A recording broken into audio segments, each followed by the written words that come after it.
as Silver Creek comes back out.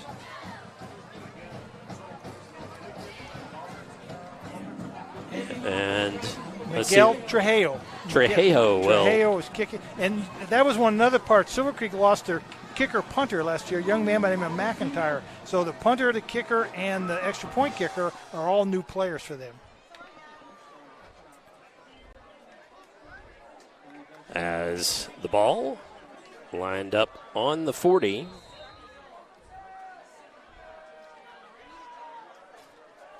And the boot on the ground. Picked up in the backfield there. Almasiga, and he scampers forward, about 8-9 yards. Gets it out to just past the 30-yard line. And Almasiga is a do-everything player for Charlestown. He'll play offense, he'll play defense, he'll kick, he'll return kicks, he'll return punts. He is a great utility player for high school. So Clay McClelland, the sophomore starting quarterback for the Pirates.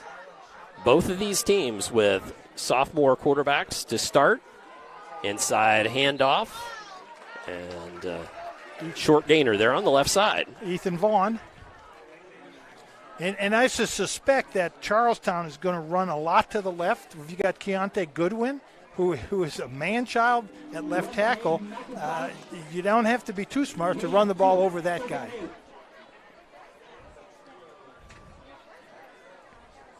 So trips come to the right. One man in the backfield there with Clay McClelland. For the Dragons. Looked like that was Ben Blues, big senior. Good player last year. He's a good returning player for them. Brings up 3rd and 10 for the Pirates. Sounds like, looks like our technical difficulties have gotten a little better. Pass over the middle. Little trickery there. Just missing Xander Morris. And Todd, that's a situation you don't want to put that sophomore quarterback in. 3rd and 10 is not something that you're going to feel real comfortable calling plays with a sophomore quarterback. It's really untested. Preston Sweeney is the punter. He will be standing back at about the 22-yard line, it looks like. And guess who's deep for Silver Creek? Trey Shane is one of them. And Joe Lemon is the other. Near sideline is Joe Lemon. Far side is Trey Shane. Punt, down, a little squibber. Bounces, and picked up and hit. That was Charles Berkeley that picked it up. Dangerous there, Coach, wasn't it? Yeah, very dangerous, and I'm sure when he gets to the sideline, Coach Pappenhaus or whoever his special team coach is going to remind that young man, do not pick those balls up. Just let it roll. Let it roll. Let it die. In fact, I'm sure the deep back should have been telling everybody to get away from it, and he is being coached up right now. So 1st and 10 from the 39-yard line. Well, we've had one play by the Dragons on offense thus far, and that was a 70-yard touchdown scamper by Trey Shane. He's in motion, as well as Roundtree reset from one side to the other. Tight end, big tight end. Handoff. In the back there is Mays, LaShawn Mays Jr., and he's swarmed under for no gain. Yes, Silver Creek they brought the tight end and Trey Shane over to the left side to give them extra blockers. You could tell that play was going to come wide to this side. So Charlestown knew it also, and that's why they stopped it so quickly. As we're at 2nd and 10 here.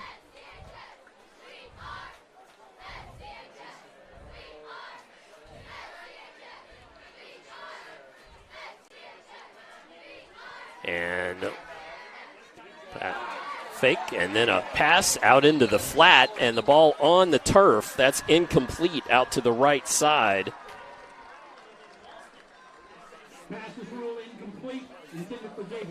That was Davidson who was the intended receiver there.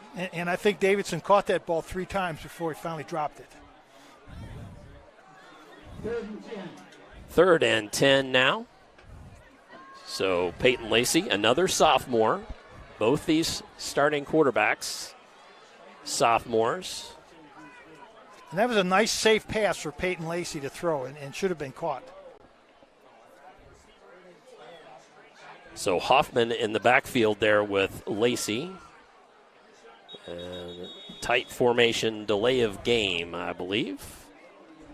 Flag comes in, first penalty of the night. Delay of game, 5 yards. That backs the Dragons up 5 yards, 3rd and 15. Yeah, and those are things you expect in the first game of the season, especially with a lot of young kids playing.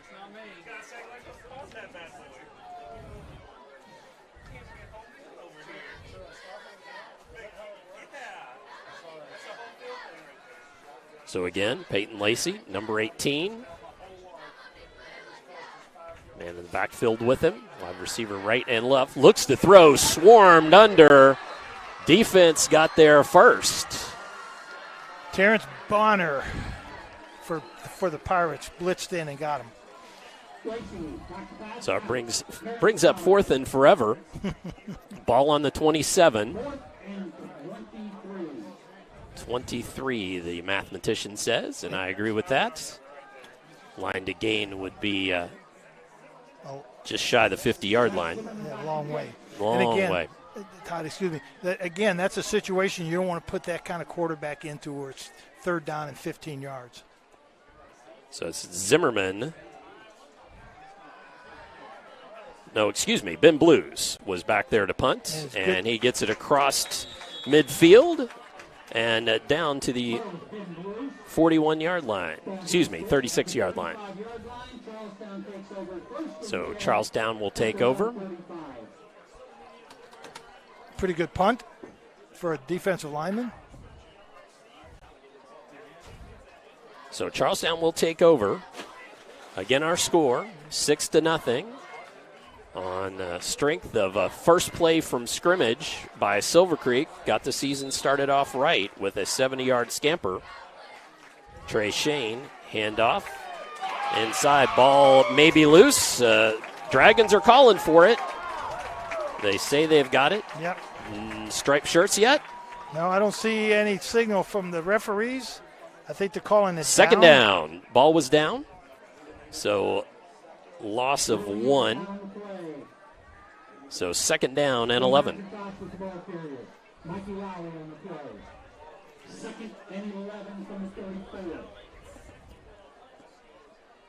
So the Pirates look to line up again. Again, a beautiful night here at Silver Creek High School. About game time, it was 88, but felt like 93. And there's no doubt about that. And ball batted up in the air on the play action. Trey Shane nearly came in and picked it up, but hit the turf first. Yeah, Miles Roundtree playing defensive end, got his big old hands up. He's a big, tall kid. He's 6'1" and 225 pounds. He gets his hands up in the air, he becomes a 7-footer. So 7:11 left on the clock here. And again, you're in that situation, 3rd and long with an untested sophomore quarterback. So McClellan in 2020 was a 50% passer, 20 of 40 for 352 yards, 5 touchdowns.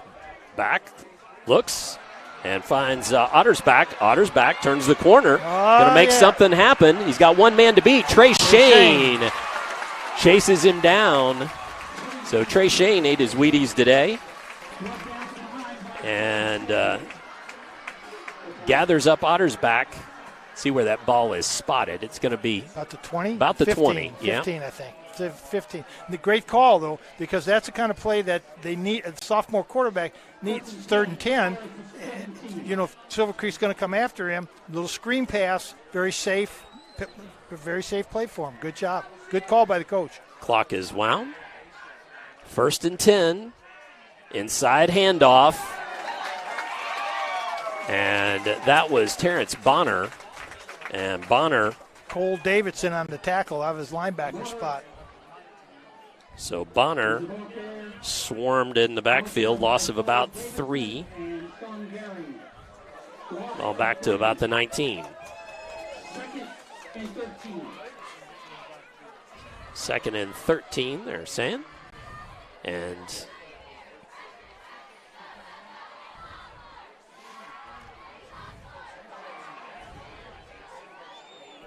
as Bonner lines up with McClelland for the Pirates. Fires it over the middle. Caught. And rolling forward near the first down marker. That was Morris, I believe. Yeah, Xander Morris. Nice little play. Just nothing but a quick slant. Quarterback gets the ball, throws the ball. It means that happens that quickly.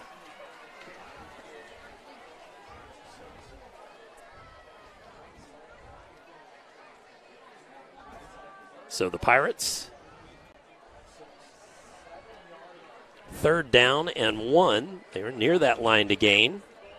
See what they choose to do here. Bonner to the left of McClellan. Kind of in a pistol look. Fake handoff, and McClellan keeps it himself, has the first down and a couple more. Nice keeper there for the Pirates. So 1st and goal from about the 3-yard line.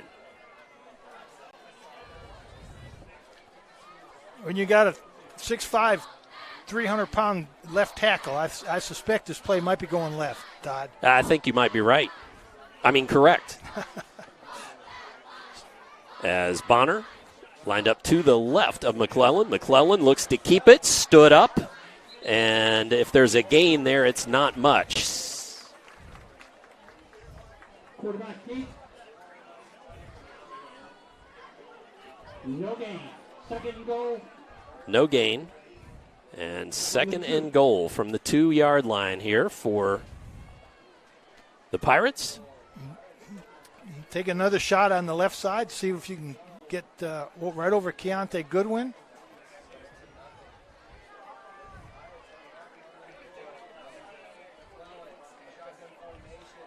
.354 left side. And McClellan, second effort. He's in. They did have second effort. Touchdown.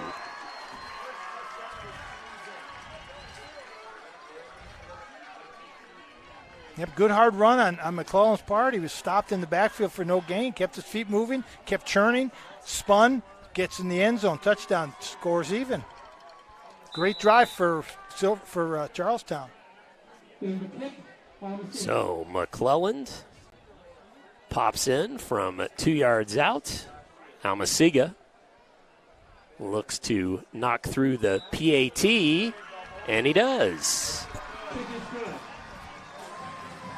So, with our score now, the Charlestown Pirates 7 and the Silver Creek Dragons 6. Let's step away for just a brief timeout here, and we'll be back with more on Glycod. A credit union different or better? As a full-service credit union for the communities we serve, Centra offers competitive rates, online convenience, and a solid network of branches and ATMs. But we think we offer something more. They looked at me as a person, not a number. I would say it's always been a good personable experience, whether it's over the phone or actually at a Centra location. And we don't just listen to our members. We deliver new services, better rates, and lower fees. Visit Centra.org to learn more. You're watching Southern Indiana High School football from Glycod.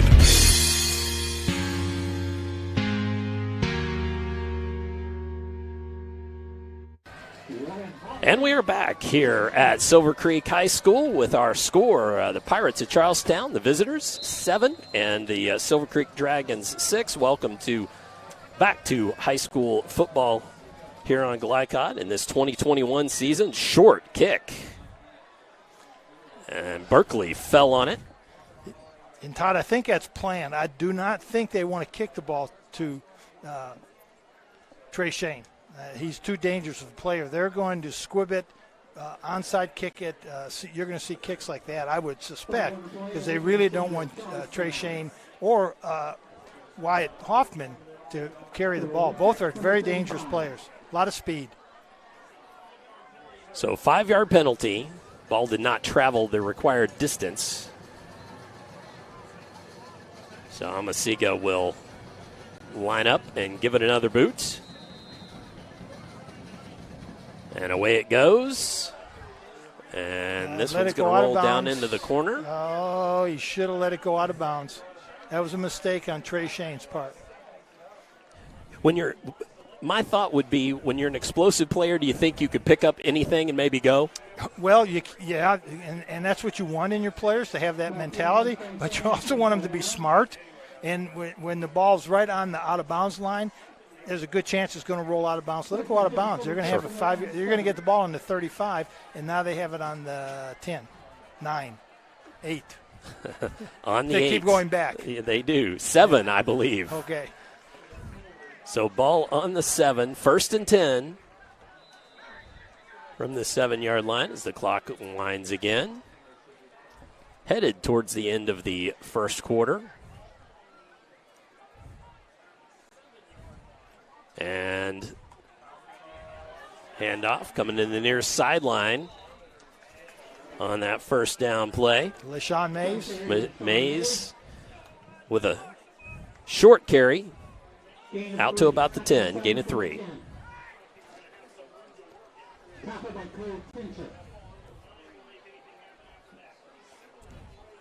As Silver Creek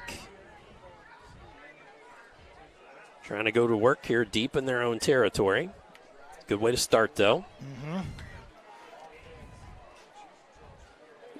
And have to say, both the camera and the announcers looking right in the sun, making it a little tough.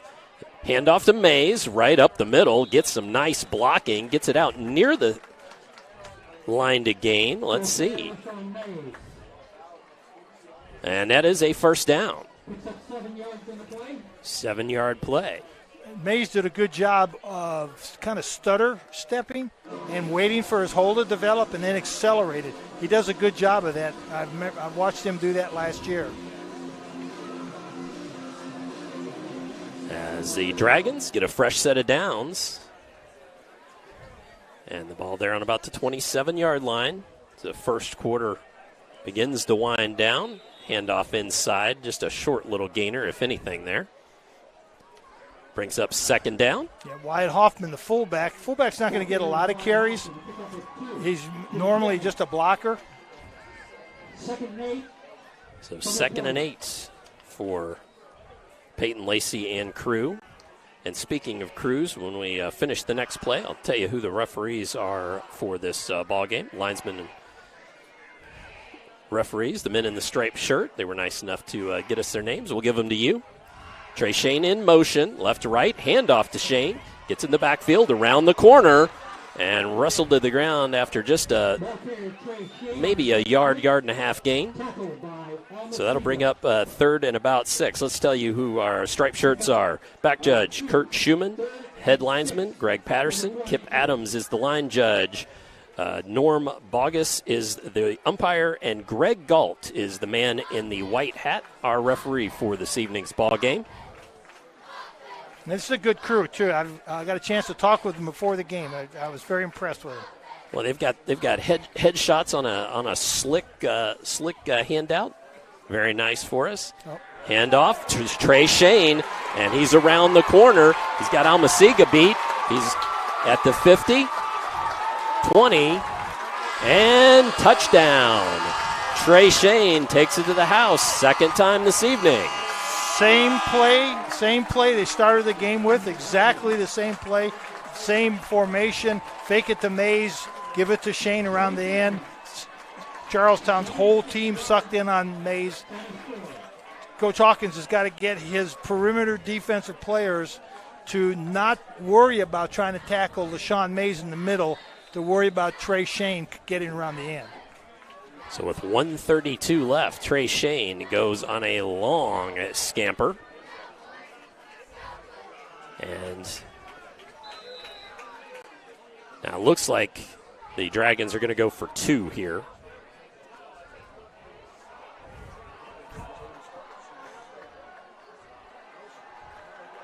As the play clock winds down, 14-13.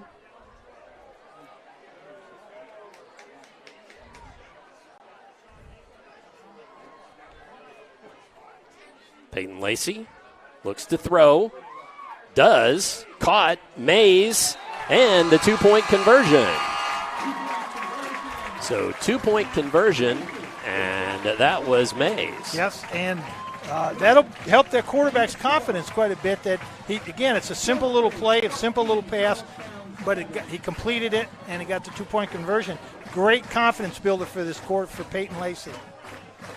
So both our sophomore quarterbacks not playing that bad. Not playing badly at all.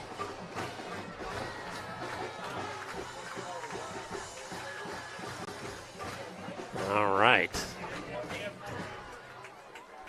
And I got to get the score properly up there. It is 14-7 now with that made 2-point conversion. As we await the kick.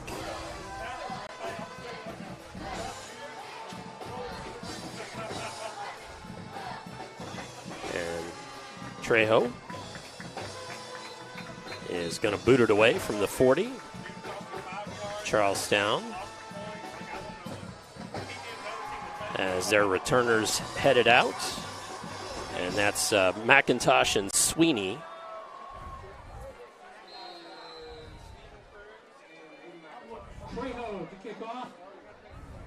And no, I'm sorry, that's Cruz and Sweeney.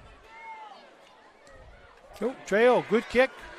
And comes to, McIntosh. It was McIntosh. McIntosh and Cruz. And McIntosh carries it forward. A nice catch. Nice tackle by Colin Hatfield. Wyatt Hoffman. That was Wyatt Hoffman. So, clock stopped at 1:27. First and 10, Pirates from their own 27. First and 10 for the Pirates. Clay McClellan comes back out on offense, as both teams have shown well. Pass out into the flat, and that was caught by Morris. He gets out there to, what is that, about the 35-yard line, just shy? About a 7-yard gain. And again, the thing I like is it's the snap to the quarterback, he gets his hands, boom, it's passed, it's gone right away. No delay, no wait. So he doesn't have to worry about getting sacked.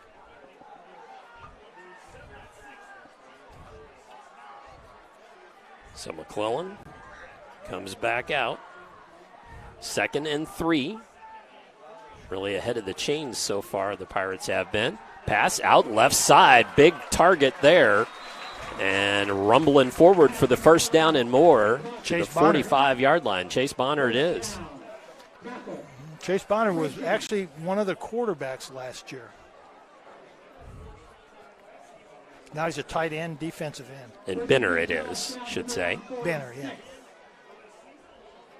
So Chase Benner, again, as Coach said, he was quarterback last year and looked to maybe be the heir apparent, but Coach Hawkins thought that he was better at defensive end and playing tight end, and he was sure a big target there.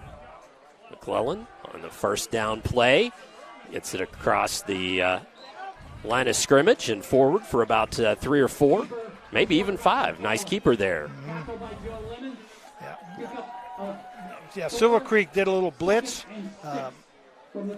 Nate Davidson came in, really should have made a tackle in the backfield.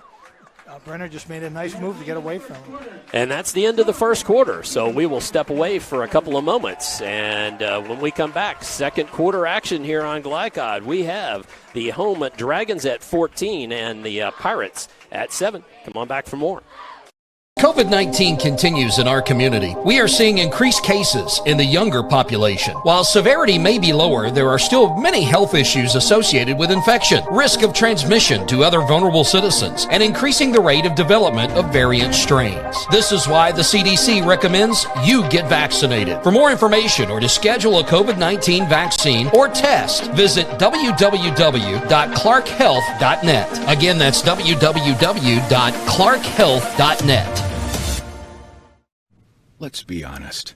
You don't see Grandma nearly enough. Which means the dead car battery you've spent the morning dealing with has robbed her of precious grandkid time. It's unfortunate, sure. But it's not like she's going to write you out of her will or anything. Right? When you need to be there, you need an Interstate. The car battery auto techs prefer. Come by Interstate Batteries, 1510 Production Road, Jeffersonville. You're watching Southern Indiana High School football from Glycod. 14-7 our score here, and the Pirates back on offense as the second quarter begins. Handoff from McClellan, and trying to go around the right is Morris, and Xander Morris, no gain, I believe, or maybe even a loss of one. Got a couple scores for you here early on. Mail up on Floyd Central 21-0 with 4 minutes to go in the first. And Scottsburg 6-0 over Clarksville at home. That's 8:59 to go in the first quarter. So third and about 7. Handoff, Almasiga. He bowls his way forward. Nice gainer there, but it's still going to bring up fourth down. 4th and 4, and wasn't sure if Coach Hawkins was going to punt, but it looks like he is. 59 is their long snapper. We'll give him some love. That's Bryce Love. Want to give the long snapper some love since that's what I did. Absolutely. So we want to give him some love. And is that Almasiga punting again? No, I don't believe so. That is Preston Sweeney. Okay. So Sweeney. Good snap. Oh, nice yes. snap. And a just nice inside punt. the 40. Good punt. Carries down and out of bounds at about the 6-yard line. So it will come on out for the home Dragons. And that probably was a punt that should have been fair caught. Had Joe Lemon caught that, he would have saved his team about 10 yards. The ball hit and bounced and rolled. So I always used to say that was hidden yardage. Absolutely. That when receivers don't catch a punt and it rolls back 15 or 20 yards, that's 15 or 20 yards more that you have to move to score.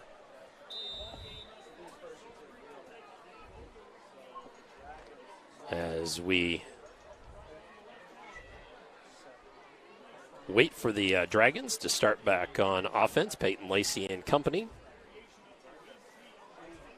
come out. Hoffman in the backfield and Shane in the backfield there. And we've got a timeout on the field, so we will take a timeout as well.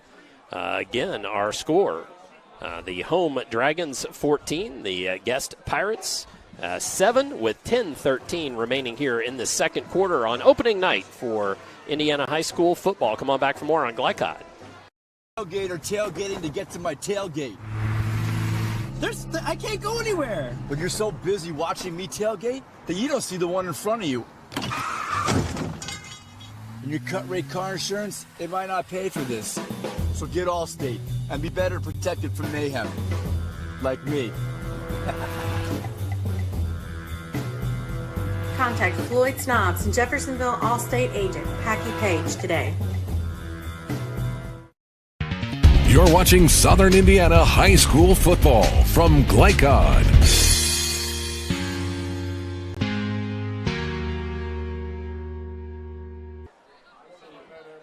As we are back here at Silver Creek High School, beautiful late summer evening, opening night of high school football all over the Kentuckian area. Glycod's going to do our best to bring it all to you. And we've got an official timeout here as the striped shirts are trying to get the clock wound.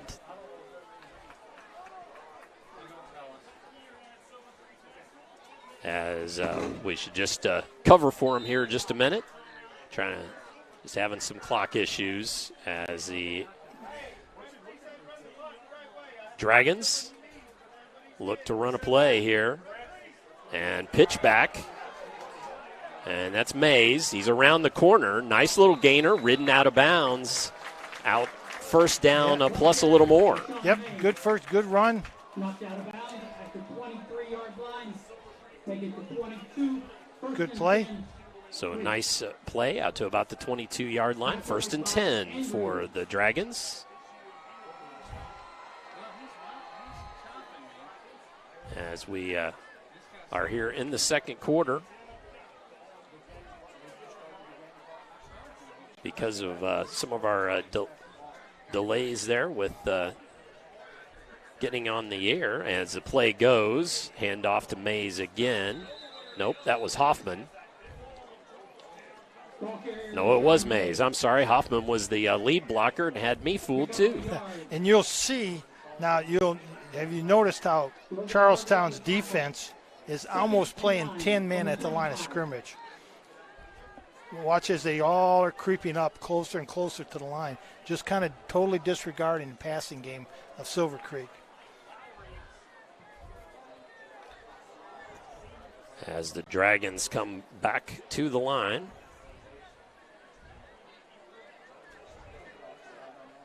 The deepest player is 7 yards for Charlestown.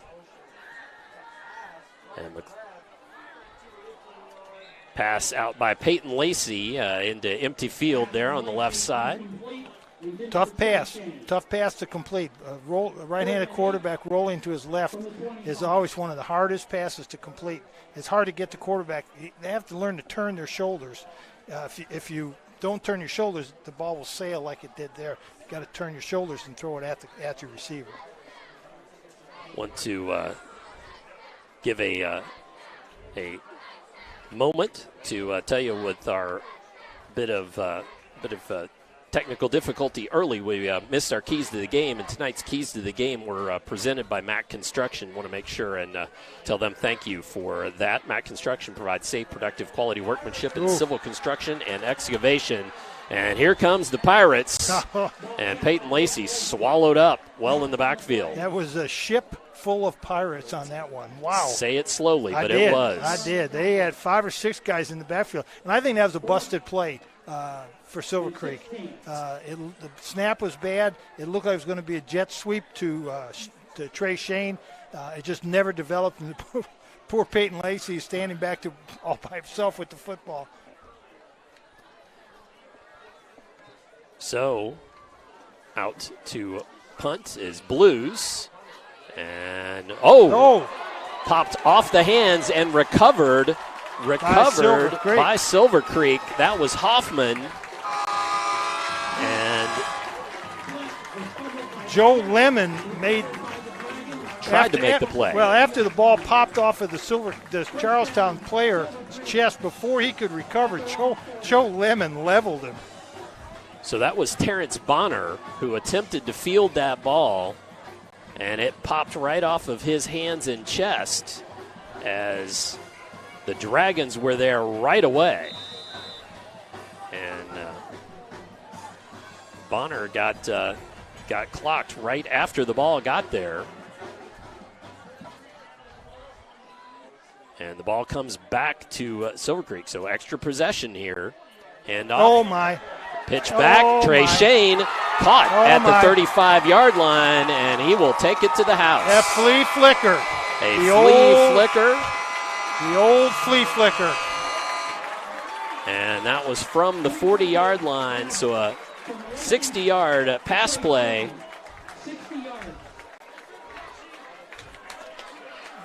So a flea flicker to Trey Shane. They caught the Charlestown defense completely by surprise.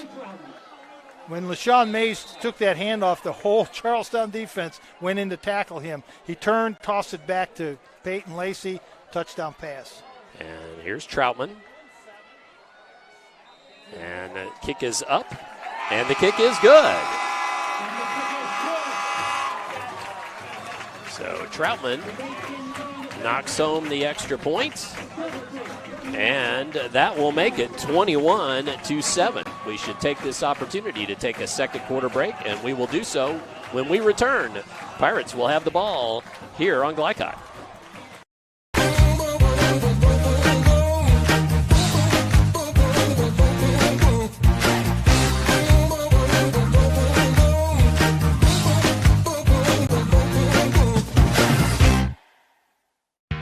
You're watching Southern Indiana High School football from Glycod.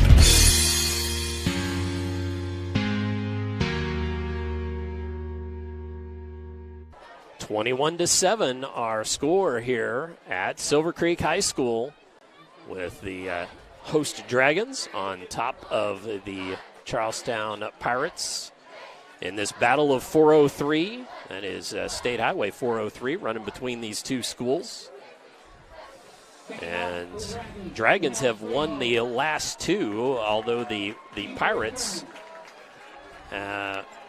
do still lead the season series, or the series over the seasons, 7-3.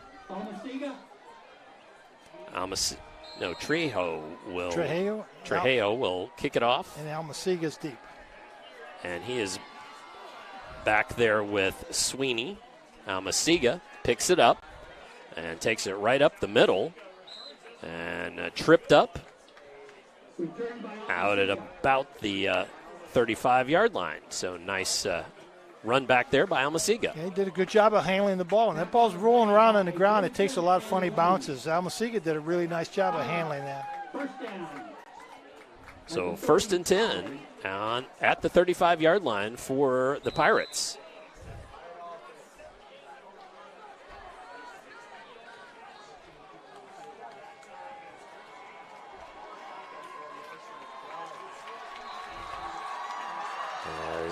McClellan.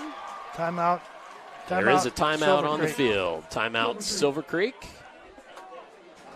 We will keep it right here and thank another one of our great sponsors that we did not really get to properly thank in the pregame.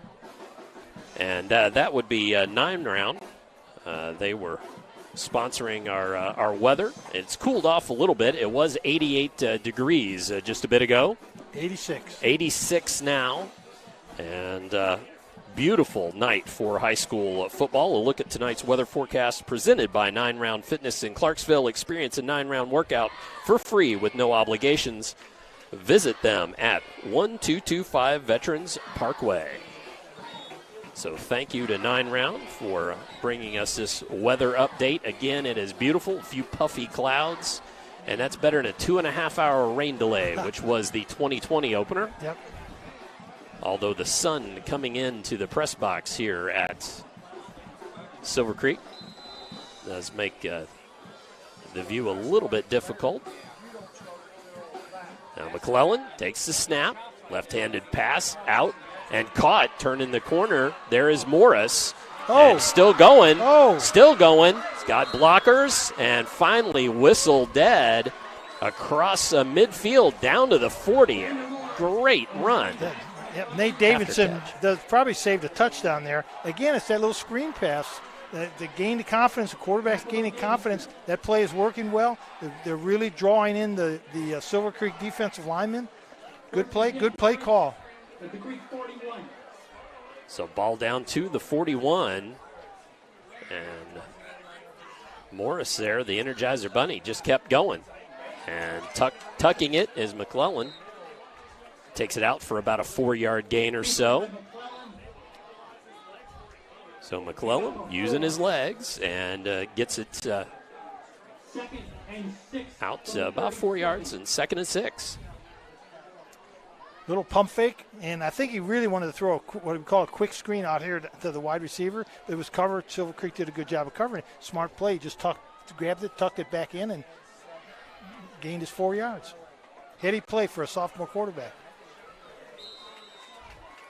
And we've got a whistle and a timeout So we will also take our second quarter timeouts and thank some of our wonderful sponsors. And when we come back, we will be able to take it right on down to the end of the half. Oh, I'm sorry. We'll just keep it here. We will keep it here in this second quarter. Filled our obligation there. 7:03 remains, second quarter. Well, I do have something to say. We have one of the Silver Creek cheerleaders. Today's her 16th birthday, and I promised her dad, who happens to be working up here in the press box, that we'd give her a little shout-out. So, Heather Ops, happy birthday to you. All right. Great. As that's what's so great about high school football here in southern Indiana and all over the country, of course. We got the band playing and fans in the stands, cheerleaders out, and lots of hard-working players, coaches, trainers, etc. on the sideline. So Pirates back on offense, second and about 6. And tucking it is McClellan. He's near the first down marker, but wrestled to the ground. That's a quarterback draw. Again, that's a design play, and it's really negating the Silver Creek pass rush. Now, all of a sudden, they're not sure. Is this a screen pass? Is this a quarterback draw? Maybe I'll hold back my rush a little bit. And that was Mays coming up from the defensive backfield to make that play. Brings up 3rd and 1. McClellan on the keeper, left side, and he gets the first down, but Mays on the tackle again. Chains will move, though. Yeah, I got to give a shout-out to Ross Scully, defensive lineman for Silver Creek.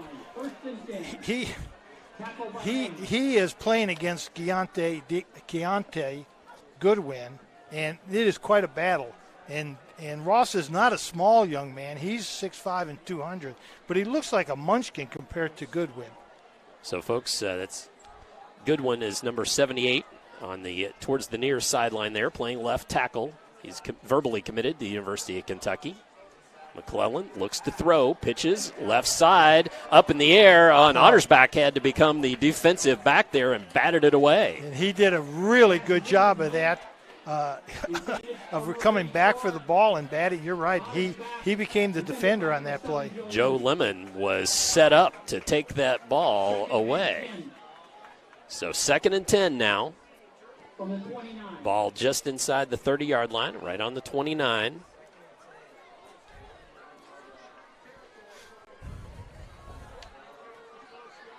Pirates back again on offense here, 2nd and 10. There's a screen pass again. And that's Benner. Benner, the big tight end. A little gainer there. And that's an interesting screen concept for Charlestown because they've screened with a running back. They've screened with a wide receiver coming back in. And that time they screened with a tight end. So it's confusing the Silver Creek defense as to who is getting the screen pass. So 3rd down and about 7. This does put a little pressure on this sophomore quarterback, Clay McClellan. But so far, Coach, I really think both quarterbacks have played very well and have settled in nicely. Yes, and one of the keys to me was going to be have the players, especially the two quarterbacks, play within themselves. Don't try to do something that you can't. I think Peyton Lacey has done a good job because Silver Creek hasn't asked him to do much except throw some little short, quick passes. The only time so far that the quarterback for Charlestown, Clay McClellan, Clay McClellan, he's really only done one thing outside of his ability, and that was that long pass he tried to throw that was a duck that Ottersbach had to come and become a defender. So basically he has played within himself except for one play. Well, and on our storylines was going to be, would either of these sophomore quarterbacks wilt under the bright lights of Friday Night Football? And so far, they haven't. They have not. Tonight's storylines are brought to you by Community Action of Southern Indiana. Be part of the youth empowerment movement at voiceindiana.org. We thank them for their support here on Glycod, bringing you the storylines for this evening's game. 3rd and 7 for McClellan as he rolls right, pitches left-handed, finds Ottersbach past the first down marker and a little more. About a 10-yard play, and that will move the chains. Yeah, very good. And the sprint out, rollout gave him an opportunity to get away from whatever rush that Silver Creek was going to have.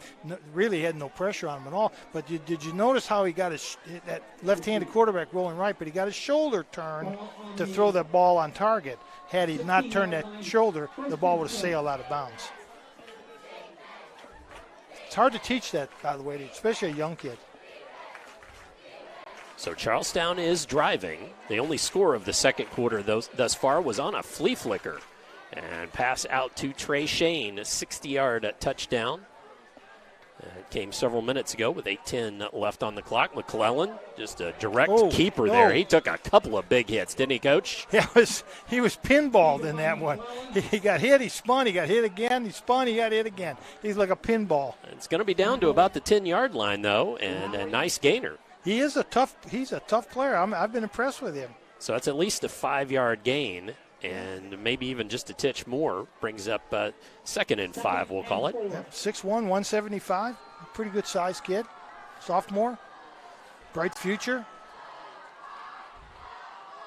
So in the press box, they're saying 2nd and 4. Trips to the near side for McClellan. Looks to throw, then he tucks it, and Roundtree was in there.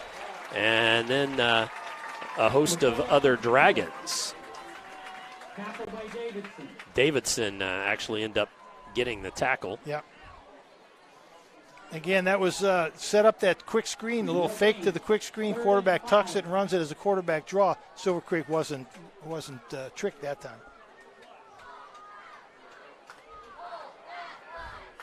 So as the play comes in from the sideline and the clock ticks down towards halftime, 3 minutes remain. McClellan on this 3rd down play, now tight formation this time with McIntosh there to the left. Oh, snap over his head, recovered by the Dragons. That is Big Ben Blues, falls on it, and a miscue there by the Pirates.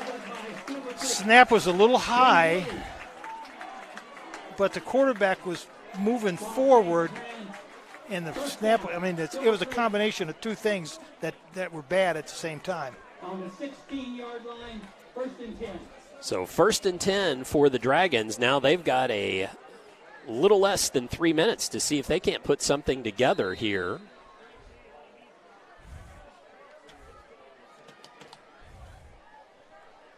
And I don't think they're going to try anything big, but you have Shane, and anytime he has his hands on the ball, it could be something big. Mays in the backfield, inside handoff, and that didn't go anywhere at all. Wyatt Hoffman wrestled for a loss. That looked like it could have been a disaster waiting to happen. There was a flag on the play in the defensive backfield, though. So let's see what the man in the white hat has to say. Again, Greg Galt, our referee this evening. Usually that's a delay of game penalty. No, what do we got? Holding? Holding against Silver Creek. So that hurts. Well, that hurts. I guess we'll see. Will they take it? Do they have the chance to decline? And that was a loss anyway. No, they have a chance to decline, certainly. Well, let's see what, and that's exactly what Coach Hawkins does on the far sideline. So he would rather take the result of that play, and I can't blame him. Actually, that play kind of surprised me because I thought Silver Creek might be happy to go in with a 2-touchdown lead, just try to run the time off the clock and not let Charlestown get the ball back again this half. But Coach knows his players better than I do. So Lacey, handoff, Mays, right up the middle. No, excuse me, that wasn't Mays. I believe that was Berkeley. Yeah. Charles Berkeley has a gainer, and that was a nice one, almost 10 yards. Gets it out past the 20-yard line. So they're back in territory to make a first down. At 3rd and 10 or 13 was going to be difficult. Third and 6, that's makeable. It's at least it's maybe not quite on schedule, but it's awfully close, isn't it, Coach? Right. A snap, handoff, Shane inside, defended well this time by Ottersback. It's going to be short. Short gainer, so it's going to be 4th and about 3. I go for it. Run the clock down. You got LaShawn Mays. He's got make 2 yards. I think you can do that. Now, what they could do is go on a long count and try to draw Charlestown offside. Charlestown call timeout. Charlestown does call timeout. And Coach Hawkins is probably telling his players, they're going to go a long count and try to draw you offside. Don't jump. Absolutely. Well, and I was looking at the defensive alignment here for Charlestown, and what comes to mind is, boy, if you're going to run up the middle, you're going to run right at defensive tackle Andrew Sexton, 6'5", 325 senior, 325-pound senior. He is going to create quite a wall there. He is a big guy. And I would imagine that when Charlestown practices, Keontae Goodwin and Sexton are probably they can only practice against each other because they're the only people that they have that are that big. So, you always want to practice as a coach with people similar size. Right. 21-7, our score. The Dragons lead and have the ball here on opening night, high school football in Southern Indiana. On Glycod, Dr. Todd Carter and Coach Jim Kazmarek on the call with you. Colby Martin, on-site producer. Yep. As we got timeout as well. Tried to draw him offside. Didn't work. And also... And looks like Coach Papinos is going to put in his punting. Sure looks like it. I don't know. Well, we'll see. So attempt to pull offside did not work. Most of the offense, including Mays, is coming to the sideline, so I believe you are probably right. It will be a punt. And, of course, Charlestown would love nothing more than to maybe get a block, a hand up, something. And, there's so many weird things that can happen in high school with a punt. Absolutely. It's very few weird things can happen on a handoff to the tailback running up the middle. You got to have confidence in LaShawn Mays. But, like I say, Coach knows this gets a lot better than we do. Well, Ben Blues has punted the ball fairly well thus far this evening, so he will be standing back at about the 10-yard line and see what kind of punt he can get away. Flag comes in, and the punt does get out. And nice Silver Creek roll down to the 25, but a flag on the play. We got a flag. Procedure penalty against Silver Creek. So probably didn't have enough people on the line of scrimmage. Illegal procedure. So that's going to back them up an extra 5. And Coach Pappenhaus, who probably is the special teams coach, is not real happy with whomever did not line up properly.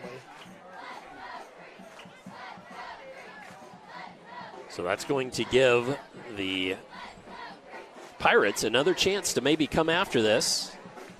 At the very least, get better field position. Yep. Boy, I tell you, Todd, as a coach, when you got a kick like that, it was a bad kick that ended up with good result. You certainly didn't want a penalty because now you're giving them another chance to catch the ball. And look at the field position they're going to get. Bonner and Morris, with Morris on the near sideline, standing at about the 50. And wow, nice kick away by Blues. Comes to Bonner at about the 47. He turns the corner and gets it along the sideline into Dragons territory. So people would look at that as a 5-yard penalty, and in reality, it's about a 45-yard penalty. Absolutely. Big difference. because that ball on that first kick quit rolling at the 25. Yeah, and now they've got it at the 42. 42. No, 37. 37, yep. Wow. 1st and 10 from the 37-yard line for the Pirates. Again, Clay McClellan. Sophomore, played well, looking to throw, left-handed throw out. He's got honors back, and touchdown. Touchdown on a 37-yard pass play. Any flags down? Nope. No flags down.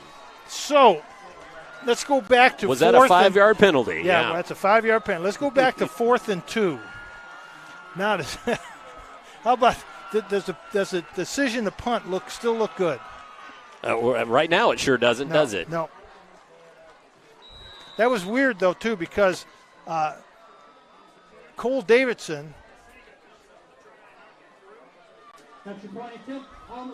was covering a wide receiver. The linebacker was covering a wide receiver. And the ball up and through. Almasiga knocks it through. And our score, 21-14, as the Pirates tack on that 7. Very expensive 5-yard penalty. That drives coaches crazy. Absolutely. And absolutely crazy. You know, I would be willing to bet you that Coach Pappenhaus has spent hours during practice on punting and how to line up, where to line up, what responsibility everybody has. And when you get in the game, of course, you got the 16-year-old high school kids, and you never know what's going to happen. Absolutely. So as we await the kick, Almasiga will be kicking it away. Shane and Hoffman were looking to head back there, as they almost went to the wrong end of the field. I shouldn't have pointed that out, but it looked like both teams actually were a little misdirected, weren't they? Both teams were going to the wrong side of the field. So the ball on the 40-yard line, going right to left. Almasiga to boot it away. Shane and Hoffman, and they sort of start off in a line. They're trying to want it kicked to Shane, but it goes out of bounds. Flag comes in, so it will be decent field position. Silver Creek will take over at their own 35 with 1:01 on the clock. Be interesting to see as this game progresses in the second half, Todd, how that little series of things that happen between the 4th down, the punt, the penalty, the kick, all that, how that plays off in the second half. As the Dragons come back out on offense. 1:01 here. Trey Shane in motion, right to left, inside handoff. That's Hoffman, and it's that play that Shane did so well 2 other times. This time it was Hoffman, takes it into Pirates territory inside the 40-yard line. And it is, if you're an old-time football fan from back in the 40s or 50s and teams ran the single wing, those are cross bucks and things that you would have seen then with the inside handoff with 3 backs all going in different directions. It's really confusing for the linebackers. 53.8 left on the clock. 1st and 10 for the Dragons as they saw their lead cut into there by a touchdown. Low snap, and we've got a whistle and a flag. False starts. And that's on the home Dragons. That'll back them up 5 yards. It'll be 1st and 15. 1st and 15 from the 43. Ball on the 43-yard line.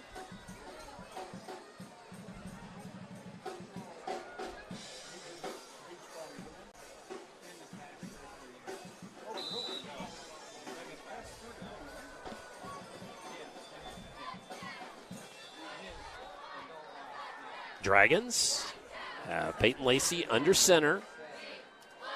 3 backs in the backfield. And his arm was hit there. Yeah, number 10. And that was Bonner. Yeah, Terrence Bonner for Charlestown just saved a touchdown because the Silver Creek receiver, Miles Roundtree, was wide open. And Bonner hit the quarterback just as he was releasing.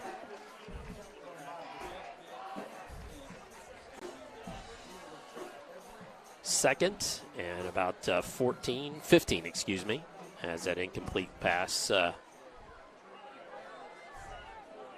stopped the clock at 47.6. Low snap, pulled out of there by Lacey. Shane with it, but no gainer. And so, going to bring up 3rd and 15.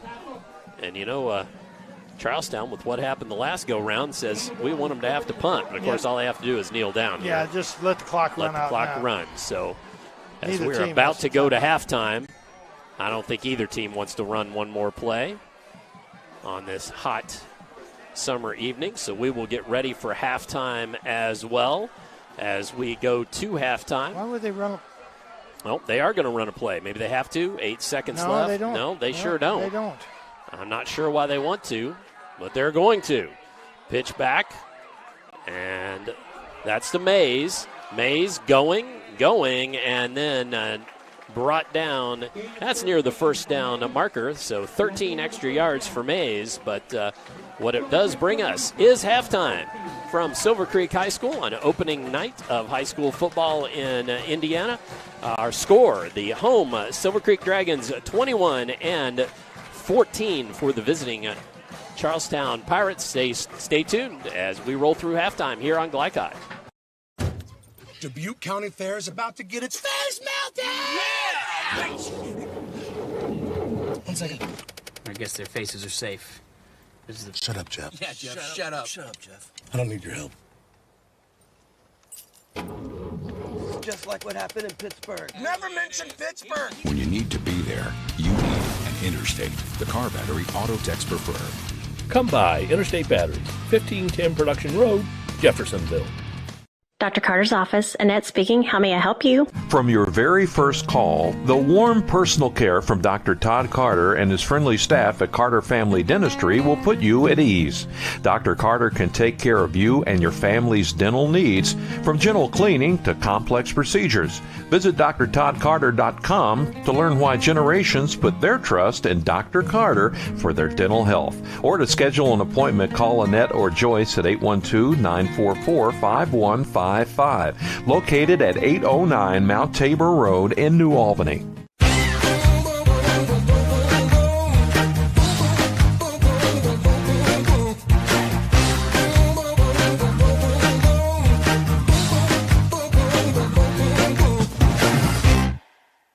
You're busy, always on the go, and when your car needs repaired, you need it done right. At Call's Body Shop, you can make an estimate appointment to better serve you. Just call 812-949-5245 and schedule a time that fits your schedule. They're open Monday through Friday, 8 to 5, and are family-owned and operated. They've been serving Southern Indiana since 1954 at 2801 Mount Tabor Road in New Albany. It's your car, and you have a choice on your repair. Call's Body Shop. Can they fix it? Yes, they can.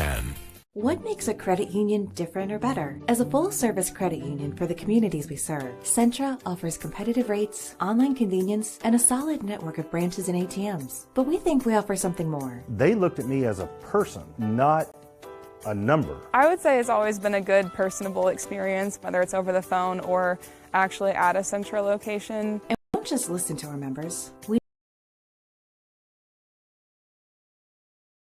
learn more. Find out about online.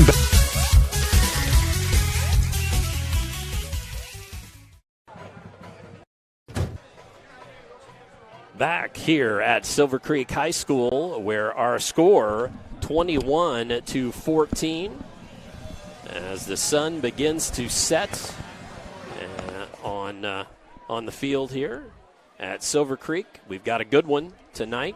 Dr. Todd Carter and Coach Jim Kazmarek on the call for you this evening. It's time to look over the scoring from the first half. Tonight's halftime numbers brought to you by Centra Credit Union.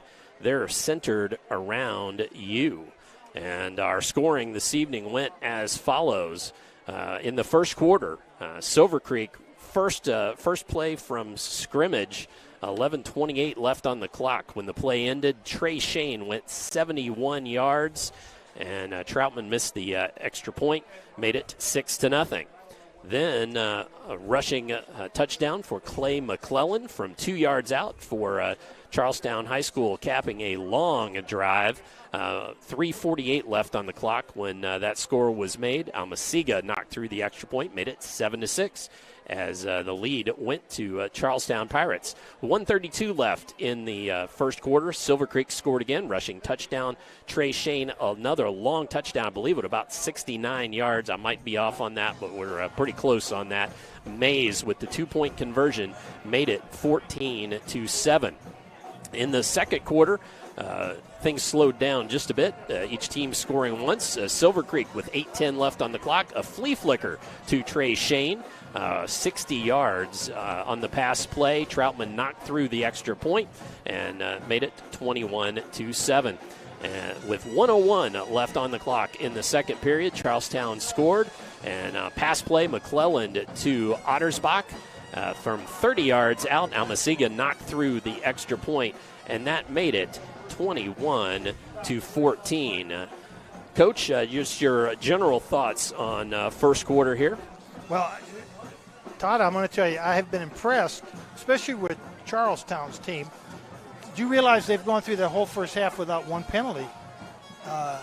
And this is the opening game of the season with all these young kids they're playing. No penalties. That's amazing. That's who would have thought that? And even Silver Creek had a few penalties, but not of offsides and motions and things like that. So 3 penalties in the first half for Silver Creek and 0 for Charlestown. That's amazing. So both coaches admired for the job they've done with the discipline with their players. So I was impressed with that. I've been impressed with the both quarterbacks. They both have kind of stood in there and done the job well, but also the coaches have given them plays that can help them keep from becoming too nervous or playing outside of their ability. Let's call it that. So, yeah, this is a good, hard-hitting game. We knew Trey Shane was going to be the man. He certainly proved that. He's got, 4 carries for 160 yards?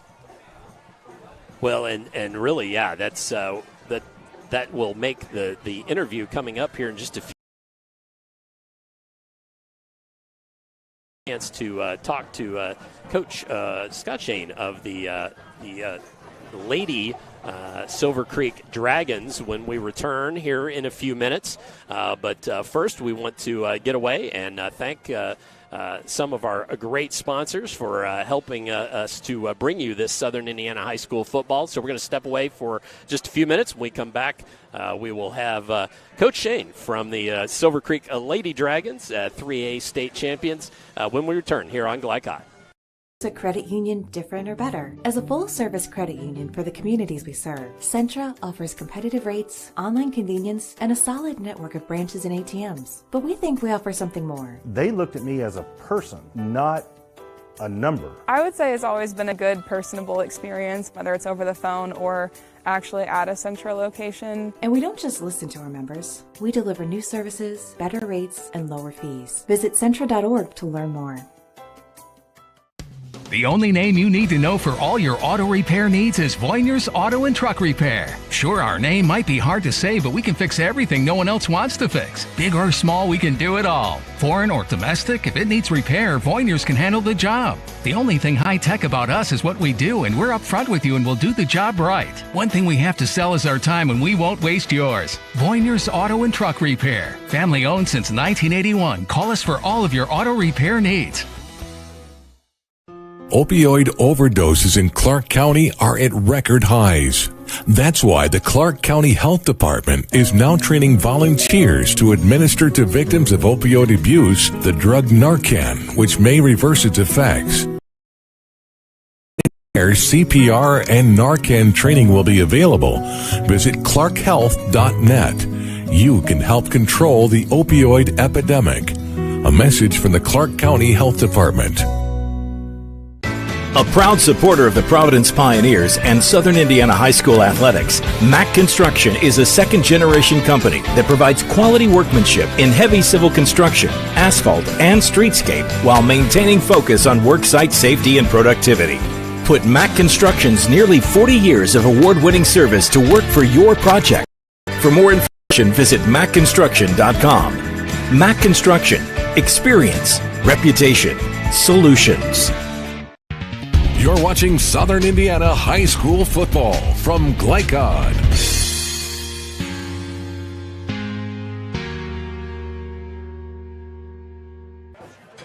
Halftime here at Silver Creek High School, and 21-14, the home Dragons lead. And Coach Scott Shane here with me in the booth, Dr. Todd Carter, and Coach, the champion 3A lady Dragons, 3A champions this year.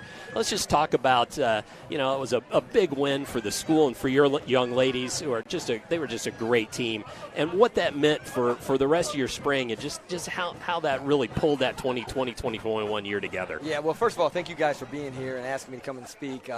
But it was remarkable. It was such a special team and a special group of young ladies that, sacrificed a lot. They sacrificed a ton, playing time to scoring to really focus on a championship and to get some high achievers. We had a lot of high achievers in the class, not only in the basketball court, but in the classroom to sacrifice like that. But when you get a group of high achievers that focus on one goal, special can happen. And that's kind of what we had last year. And this year, it's just they set the bar. Sometimes you get kids that they refuse to lose, and that's kind of what it kind of fed into our younger kids. It fed into our returning kids. Our returning kids, they don't want to let those other kids down. So it's having that little legacy thing, and it's year to year. But we had a great spring, great summer. Got out. Kids are figuring out different roles. We lost 6 kids, 6 seniors. I was going to say, you graduated, and just great young ladies, too, in the classroom as well. That's a lot to lose. But what did your summer look like? It looked great, man. We went over to Louisville and played Sacred Heart, and we played them tough for about 2 quarters, 3 quarters, and they're really, really good. Then we went up to Ohio to Bowling Green, played the number 1 ranked team out of Ohio, and then one of the top 5 teams in Michigan. So we weren't shying away from anybody, and we competed. And I was really happy to see that because, the summer didn't start off that way. It was a little bit our growth, and I think that's kind of who we are going to be this year. I think by Christmas we're really going to be pretty good. We just got kids figuring out their roles. We got some great leaders. We got some really good kids that were really good players. Emmy Rooney was a great player her freshman and sophomore year. Then we had some kids, kind of move in and take some and she averaged 10 points as a freshman, so it's not like she can't score. Yep. So she's going to be called on to do a lot this year. Kennedy Stuyvesant, who is a junior all-star. Sydney Sirota. I can keep going through kids, but we got some really good pieces. I'm excited about it. Now, we may be a little different, but we're going to play hard. We're going to get after you, and hopefully we share the basketball, and we're fun to watch. Absolutely. Well, sure were last year. Now, what else may happen, though, too, right? You have to talk to your kids about them having a bullseye on them, right? They're the state champions, and everybody's going to want a piece of them this year, right? And we talked about it this summer. It's like, last year, I've been here for 12 years. Every other 12 years, we roll in, nobody cared if they beat you. Now they beat you, and it's like, holy crap, Well, yeah, hey, it's a big deal. And it is. And that's the thing that I think, a growing process, a growth process, not only as players but as coaches. When we roll into places, being mentally prepared to play, that you can't take any plays off. And believe me, we're not going to be a team that can do that. We're going to have to, bite, scratch, claw, and that's kind of who we are. We've always been that way. But it is, and that's we talk. It's easy to get to the top of the mountain. Not easy, but it's easy. Staying there, that's the key to it. Can you stay there? That's hard. That's hard. Well, let's also just talk to you as a dad. So you're out here. It's opening night for high school football, and first play from scrimmage. About how big was your heart? Well, it wasn't as big. My heart wasn't as big as my arm. My arm was sore because my wife was sitting there, and she would jump up and down. That's Trey, and she's punching me in the arm. But honestly, I'm just so happy that they're able to come out here and play football. Our Coach Pappenhouse and the staff do such a great job of managing the quarantines and the COVID and all that. Just for us to be out here on a Friday night, and it's a normal Friday night. I mean, you look out here, and I hope it stays like this, but it's a great Friday night. The weather's great. There's no rain, and it was great. Trey worked really hard this summer. I told him before. I wrote him a little note, put it on his football helmet in the locker room, and I was like, he was doing two-a-days and doing a bunch of different things, man. And so I told him, I said, nobody's more prepared, so go out there and take it. I mean, that's kind of what it is. It's not like you're not prepared. Now you just got to go seize the moment. And, I feel like, thank goodness I feel like the people that block don't get any recognition. But, man, if you watch on that turn, if you watch, I think it was the left side, those guards, I don't know, I'm a basketball guy, but, man, they were blocking their tail off. And Trey gets the glory, but those cats are the ones that are really doing the hard job. So I'm very thankful for those young men that are out there, sacrificing themselves so Trey can get that turn, man. Absolutely. All right. Well, that's as we go through this halftime. Thank you so much, Coach Shane, for coming up here and talking to us. Good luck this year. I know we'll end up seeing you several times on Glycod, so thank you very much. We're going to step away. When we come back, 21-14, we'll have the teams come out and do some warm-up, and we'll get you set for the second Dragons! half. Go Dragons! On Glycod. Tailgating to get to my tailgate. I can't go anywhere. But you're so busy watching me tailgate. And your cut rate car insurance, they might not pay for this. So get Allstate and be better protected from mayhem. Like me. Contact Floyd Snobs and Jeffersonville Allstate agent Packy Page today. A proud supporter of the Providence Pioneers and Southern Indiana High School athletics, Mack Construction is a second-generation company that provides quality workmanship in heavy civil construction, asphalt, and streetscape while maintaining focus on worksite safety and productivity. Put Mack Construction's nearly 40 years of award-winning service to work for your project. For more information, visit mackconstruction.com. Mack Construction. Experience. Reputation. Solutions. I was at practice one day, kind of made a cut through the lane, and I noticed that I landed on my knee a little weird. I saw my trainer here at school, and they highly recommended that I go to priority radiology. Any athlete, when you do go down with an injury, the first thing you think about is just how long that you're going to be out. Going to my results back quickly made a big difference because I wasn't left waiting for weeks before I could even start a treatment. I was able to get what I needed right away.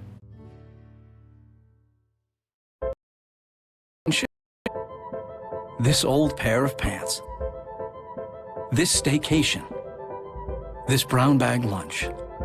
At American Family Insurance, we understand what it takes to make your new kitchen, that new car, or your new house a reality. It's the same as it takes to protect life, your future, your dreams. Yes, I'm a dreamer. Dr. Carter's office, Annette speaking. How may I help you? From your very first call, the warm personal care from Dr. Todd Carter and his friendly staff at Carter Family Dentistry will put you at ease. Dr. Carter can take care of you and your family's dental needs, from gentle cleaning to complex procedures. Visit drtoddcarter.com to learn why generations put their trust Dr. Carter for their dental health. Or to schedule an appointment, call Annette or Joyce at 812-944-5155. Located at 809 Mount Tabor Road in New Albany. Hi, this is Sheriff Jamie Knoll of the Clark County Sheriff's Office reminding you to please buckle up, wear your seatbelts, and refrain from texting while you're behind the wheel. Your safety is our priority. Enjoy the game. You're watching Southern Indiana High School football from Glycod.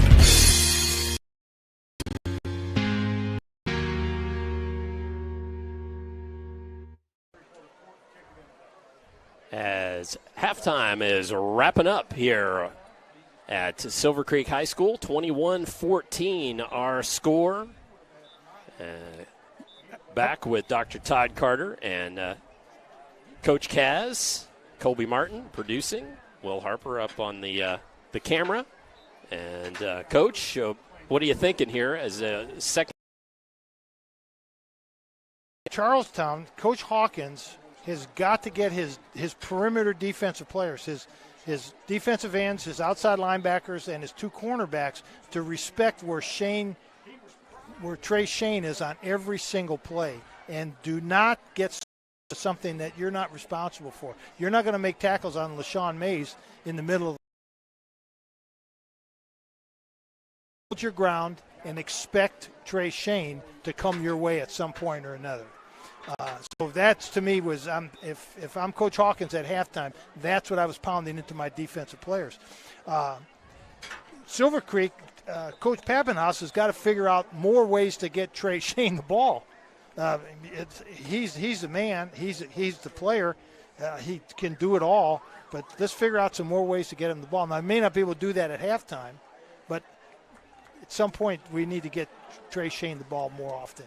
If that's putting him at tailback, or that's putting him at slot back or quarterback, or whatever. Three scores for Trey Shane on the evening. All of them 60 yards or longer. 2 runs and two rushing touchdowns, and then catching the pass on a flea flicker as we get set for third quarter action. I think Trey Shane, and I'm basing this on what we saw last year and who's returning this year, but I think Trey Shane is probably the most dynamic player in Southern Indiana, and at least in the metropolitan area here. Now, interestingly enough, there's another kid at Cal, Christian Academy of Louisville, by the name of Eason Messer. That's a senior that's considered one of the top athletes. He would be on this team. Trey Shane and he were sophomores together on this team. So can you imagine if both those kids are playing? Wow, tonight? a lot of weapons, right? Yep. But he's doing an outstanding job at Cal. And the Dragons, Trejo will kick it away. So Almasiga and Sweeney back. Ball on the ground and picked up there. I believe that's Benner. And he carries it forward. No, was not Benner, but I'll get you who it is. It's Caden Bova. And Bova carried it out across the 40. Nice run back there. Nice run back. Good hands. Again, that ball's squibbing on the ground. That can bounce anywhere. Good hands on his part and good job of returning the kick. Good field position. Silver Creek's going to have to get the kick further down the field. So the Pirates back on offense. And McClellan sets his running back. Now Masiga pulled it out of his belly. Goes up to Ottersbach. Caught out of bounds. Just this side of the near sideline. Pass drifted just a bit towards the Silver Creek bench there. Gary Collette on defense too, and Ottersbach's a good receiver. He beat Collette. Collette's kind of lucky that ball was drifting out of bounds. Well, Ottersbach a big target, 6'3", 175, a junior. Yes. So he's still he and McClellan will be together this year and next, most probably. And like I said, a nice size receiver, good hands. And there's a run right up the middle. Believe that was Bonner. No, it was McClellan. Was it McClellan? It was McClellan. Quarterback keeper. They're just using McClellan as a running back and just going over that left side, using the other running back as a blocker. It's like a tailback taking a direct snap. I saw a 0 on the on one of the blockers there, and thought maybe it was a different player. But as you said, McClellan with a nice run there, so brings up 3rd and about 4. Ball on the 49-yard line. And look for a little quick screen to the right. That's open for him right now. That's not going to be a quick screen, but it's going to be a little. And Otter's back. I think that's who it was. Yep. It was Otter's back for the first down and a little more down to the 40, so into Dragons territory. And McClellan is really doing an outstanding job. And again, staying within himself, those little sprint out passes, a 10-yard pass up the field. They got trips. 2 receivers are going in, one's going out. It's wide open. Kind of just pitch and catch like you do it out in the playground. 1st and 10. Ball on the 39-yard line. And McClellan puts it in the belly of the running back. Just a dive play forward. Almasiga, about a 4-yard carry there. Gain to the 36. Gain of 3, 2nd and 7. They can call it 3, so we will too. 2nd and 7. You know, you watch Keontae Goodwin. You can't hardly miss not watching him. But he's, for a big guy, he moves his feet well. He moves his body well. I can see why he's a 5-star prospect. For the folks maybe just joining us, that's the left tackle, big number 78 there on the left-hand side of the line for the Pirates. McClellan looks to find a receiver. That was Morris, and broken up by Trey Shane. Yep, good play by Trey Shane. He timed that perfectly. Got there just as the ball was into Morris's hands, so 3rd and 7. 3rd and 7 from the 36. Watch the little screen pass or sprint out to the left. Let's see if he has trips left. Trips left. Trips left. Sure enough, could Coach calling it. Little sprint left. 2 receivers in, 1 receiver out. Almasiga in the backfield with him to protect. There he is. Don't do anything. Threw it to Morris. See? And Morris tackled right at the 1st down marker. And that's the 30-yard line. Penalty flag in the backfield, though. And it's a hold. So first penalty on Charlestown is going to be kind of a biggie. It's a big one. It's going to back them up. And we've got a player down on the field. Well, let's take this opportunity to take a break and step away here and fill one of our third quarter obligations, and we'll be hopeful that when we come back, we'll have a player up for the Dragons. 21-14, our score here in the third quarter. Come on back for more on Glycod. A proud supporter of the Providence Pioneers and Southern Indiana High School athletics, Mack Construction is a second-generation company that provides quality workmanship in heavy civil construction, asphalt, and streetscape while maintaining focus on worksite safety and productivity. Put Mack Construction's nearly 40 years of award-winning service to work for your project. For more information, visit mackconstruction.com. Mack Construction. Experience. Reputation. Solutions. You're watching Southern Indiana High School football from Glycod.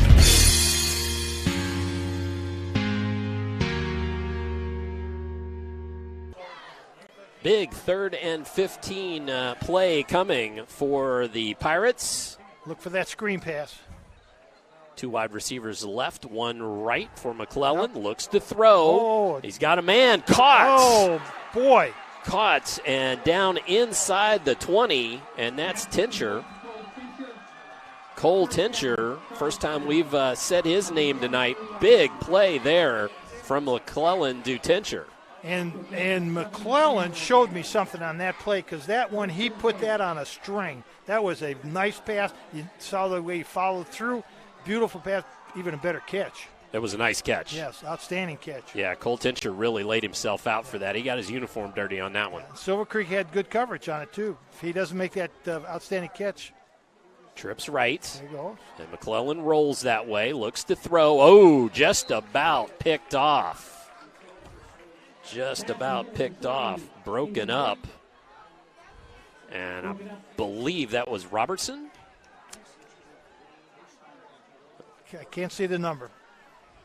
My old eyes are not as good. It was either Lemon, but I thought I saw 3, but outside linebacker. It was. It was a left outside linebacker. Well, it might be Davidson then. Yep. That is Cole Davidson, the senior, rather than Nate Davidson, the sophomore, who also plays linebacker for these Dragons. Got a whistle. Man in the white hat. Let's see what he has to say. They want to restart the play clock. And now they're going to start the clock.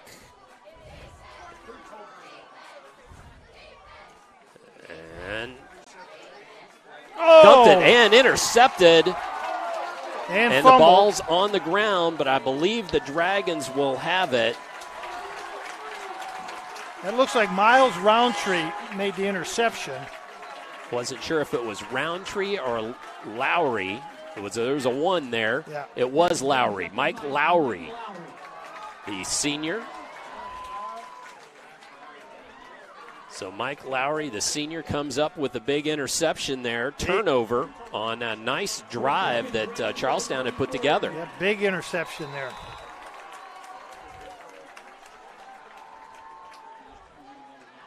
So that will put the Dragons on offense.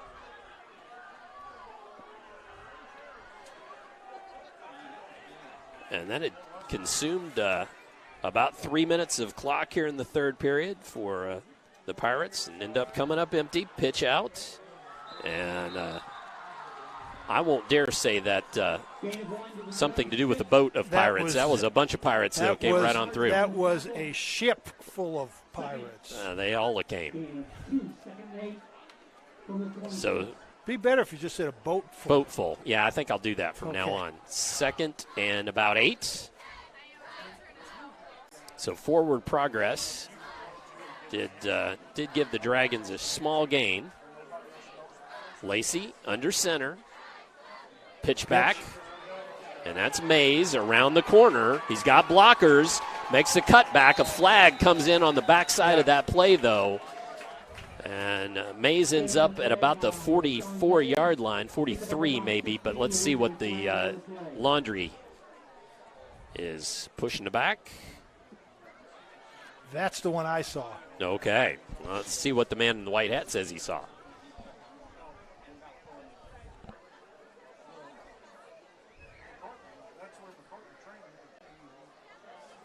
As the Greg Galt and this officiating crew gets it worked out. It's a hold on the Dragons. They're going to say that was 10 yards from the spot, so it's going to spot foul. Going to make it 2nd down and about 2 to go. So it was still a gain. And the hold, of course, occurred way up here on the 45. There was another hold right at the point of attack at the line of scrimmage. That's what caused LaShawn Mays to break loose. So it should be 2nd down. The chain gang hadn't quite gotten that. It is 2nd down. Are they saying? Well, wait a minute. They're working on it here. They're saying, I'm not sure how that's a 1st down. Well, they were saying that it was a 1st down, though, so they just wound the play clock again. Sorry for the confusion, but the striped shirts are in a bit of confusion. And we're just following along. We're along for the ride here. Again, a beautiful night tonight compared to our 2020 opener where we had lots of lightning delays in the area. Pitch back, and that's Mays. He breaks it loose, gets it across the 50, and ridden down. The ball is out, but they're going to say that that was after Ottersbach knocked down Mays. So the ball down to the 41-yard line into Pirate territory.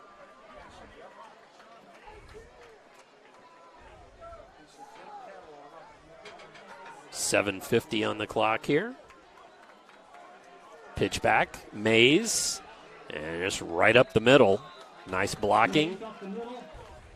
And gain of about 4. And Silver Creek does something very interesting on those toss plays is they include their quarterback as one of the blockers.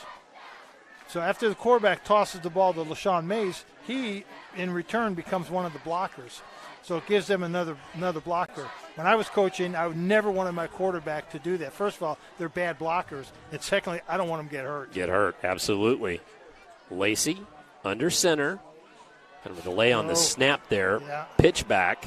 Ooh, and around the corner, 1st down and more inside the 20. Miles Still Lowry. going. Lowry. Miles Lowry, a new running back.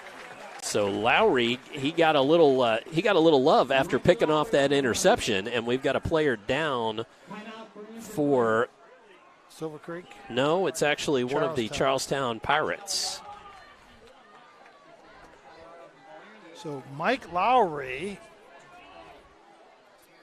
stepping in at tailback, doing a great job. Well, and he got that interception there just a little bit ago, and that maybe got him a little, like I said, a little love from the sideline to say, hey, let's go in and see what you can do at running back. Also interesting that the Dragons at this point have really kind of decided they're going to keep the ball on the ground. They're just going to pound at this Charlestown team and see if they can't just make things happen and drag some clock down as well with a 7-point lead. Well, I'll tell you what. Let's see if we can ask Colby Martin maybe to find us some spots. We will step away for a moment while the Charlestown player is down, and we will be back. Again, our score, 21-14 here at Silver Creek High School on Glycod. COVID-19 continues in our community. We are seeing increased cases in the younger population. While severity may be lower, there are still many health issues associated with infection, risk of transmission to other vulnerable citizens, and increasing the rate of development of variant strains. This is why the CDC recommends you get vaccinated. For more information or to schedule a COVID-19 vaccine or test, visit www.clarkhealth.net. Again, that's www.clarkhealth.net. This portion of tonight's game on Glycod is brought to you by W.M. Kelly in New Albany. Find out about a rewarding career by emailing info@wmkelly.com. And so Pirate is back up and off the field, but also Big Ben Blue here on the side, Blues on the sideline for the Dragons with some cramps. After this play, Coach, you're going to tell us how you get rid of those cramps. 1st and 10 for the Dragons. Peyton Lacey and company. And Lacey in the shotgun. He's been under center most of the night. Handoff. And trying to get around the corner is Shane. And he does. He does. Bit of a gainer there. Yeah, not much there, but he made it happen. He was patient on that, wasn't he? He got 8 yards. He got 8 yards on just about nothing. So gain is 7, they're saying officially. So 2nd and 3. Coach, how do you get rid of those cramps? Pickle juice or yellow mustard. Pickle juice or yellow mustard. Well, I put 4 quarts or so of pickles together on last Saturday. My lovely wife and I did, so I'm going to have to try that sometime. Save the juice. All right. 2nd and 3.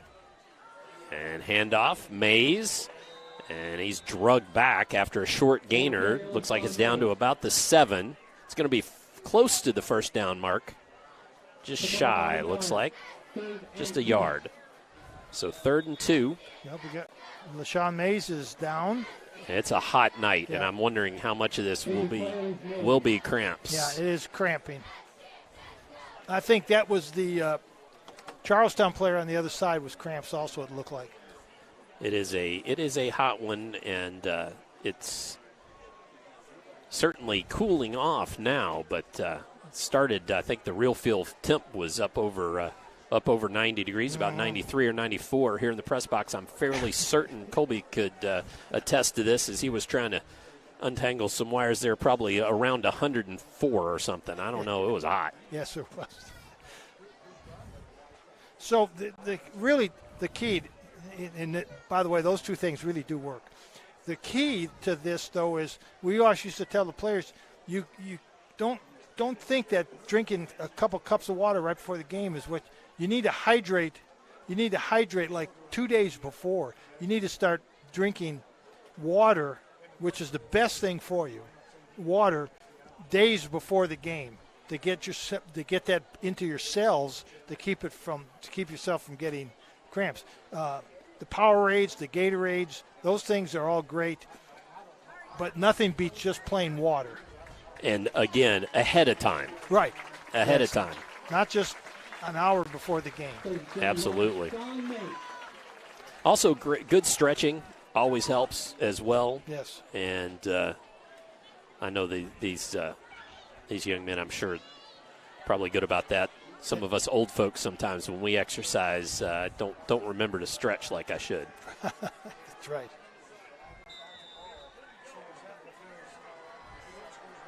So 3rd and about 2 for the Dragons. Lacey back under center. Handoff. And that was Hoffman. He was met in the backfield. No gain. It's going to bring up 4th down and a decision for Coach Pappenhouse. 4th and 2 officially. And that ball came well here to the towards the near sideline. Lacey staying in the ball game. Yeah, I'm thinking I want Trey Shane to carry the ball here some way or another. And looks like he's on the near sideline, standing right on the 10-yard line, or the 10-yard marker, now in motion. Jet sweep. Trey Shane. He cut it back outside. He maybe shouldn't have, but he got the first down, sniffing the end zone, but could not get there. Couple yards shy, Trey Shane. He made some nice moves. Inside, outside, back inside again. And that was all Trey Shane, by the way. And we've got an injured Pirate down. We're getting lots of cramps now.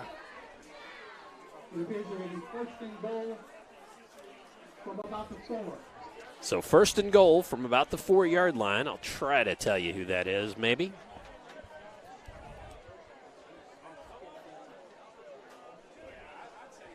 And Coach, find number 54. That's who it is. That would the be Pirates. Connor Smith. So Connor Smith now getting up and being escorted off, but that was more cramps. You could just tell the way he was walking now, yeah. So 1st and goal for the Dragons, leading by 7. This drive after the Pirates had put together a nice drive to start the 3rd quarter, and then an interception turned it the other way. And Dragons have milked about 6 minutes or so off the game clock. Might remember this one for the drive of the game. Yep. Might need a score. Oh my. Boy. That's our big guy. That sure was. That was Andrew, Sexton. Yes. Coming right up the middle. He had some company too, but Sexton really blew that up for the Pirates. I don't know if anybody touched him from Silver Creek on their line. Andrew Sexton came through there.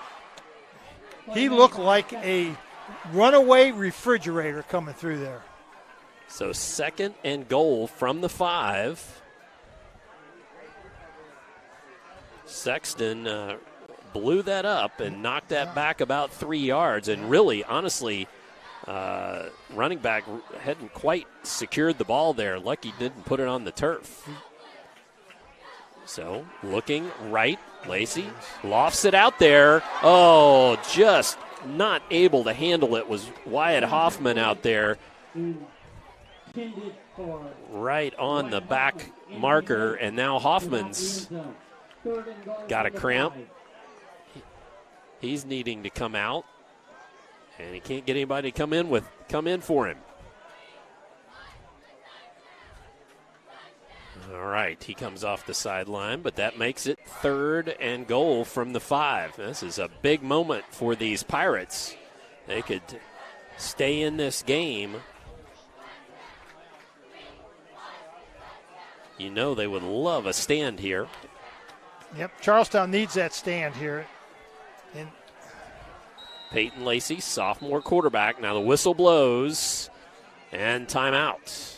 Timeout, Silver Creek. We have fulfilled our obligation for the 3rd quarter, so we'll keep it here. Okay. Coach, what's in your playbook? Well, they got LaShawn Mays back in, so I'm thinking, fake into LaShawn Mays and give it to Trey Shane around the end. That play's worked well for them all day, and Charlestown hasn't really defended it well. So I'm looking at that little counter play, fake to Mays and give it to Shane. Or I call it a rub play where you get the quarterback to sprint out to the right-handed quarterback. I want to move in right, and the outside receiver kind of rubs the defender off of the inside receiver. If Charlestown is in man coverage, which normally at this position, in this field position, they would be in man coverage. Game clock reset to 3:45. 7-point lead for the Dragons, and they're knocking at the door here, but the Pirates are certainly being stout with their backs against the end zone. 3rd and 5, man in motion. And Trey Shane from the backfield, and he is leveled before he can get to the end zone, but a nice gainer. It's going to bring up 4th down and about 2, I believe. Was that Shane playing quarterback? It may have been a Wildcat. All I know is he ended up with the ball. I didn't see a handoff, so I believe so. It might have been a direct snap. Well, yes, it was. It was. You're right, because here comes Peyton Lacey off the sideline. So they did try Wildcat. So we're 4th and 2, 4th and 3? 4th and 3, I think, by the way the spot is.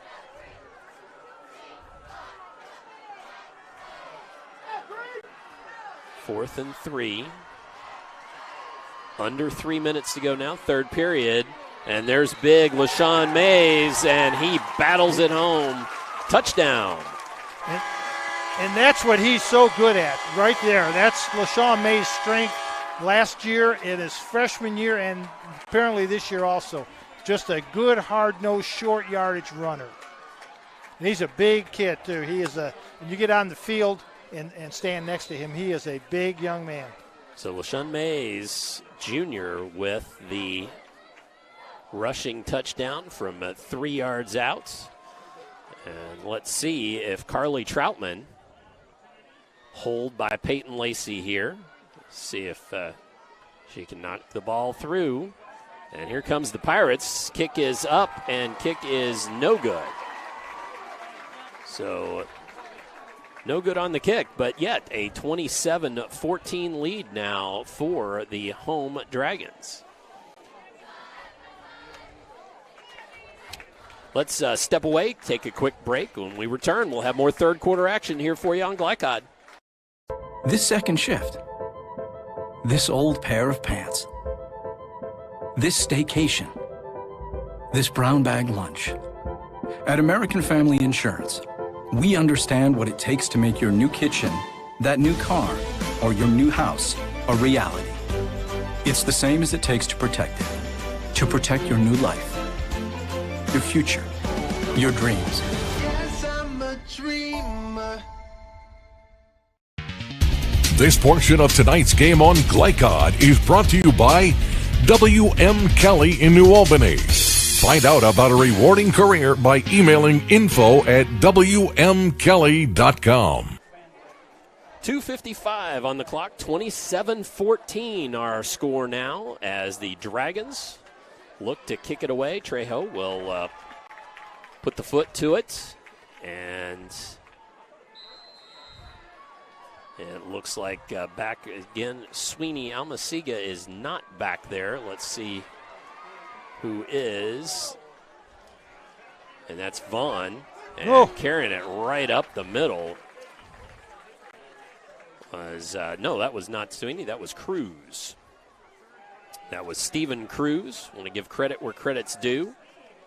So Cruz with it right back up the middle. And 1st and 10 for the Pirates. Now they're down 2 touchdowns now, but they moved the ball well there early in the third quarter. So let's see what kind of drive they can put together. They did, and they're starting to rely more and more on McClellan and throwing the ball. And he has responded well.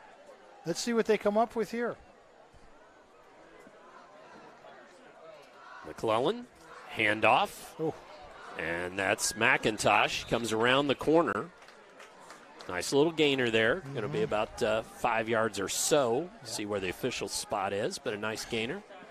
The outside linebacker for Silver Creek on this right side sucked in, got blocked in, and that's why that play ended up gaining 8 yards. He's got to hold his ground. You're not going to make plays on the inside. You're going to make plays out here. It's hard for the kids to understand that. Play your position, not somebody else's position. 2nd and about 3. McClellan, pitch out, right side. That's Morris. Turns the corner, gets the first down, still up. Dragons finally drag him down at about the 45-yard line, maybe even 46. Yeah, Silver Creek needs to tighten up their perimeter on that trip set and those wide receivers. If they're going to be playing 10 and 15 yards off, that little play right there is wide open. That's pitch and catch. That's the easiest thing you can do. And Joe Lemon trying to walk out of cramp too, and he sits down on his backside. So we're going to have a short break here in the 4th quarter. In the action for another cramp. I think we'll, we're still in the 3rd quarter. My apologies.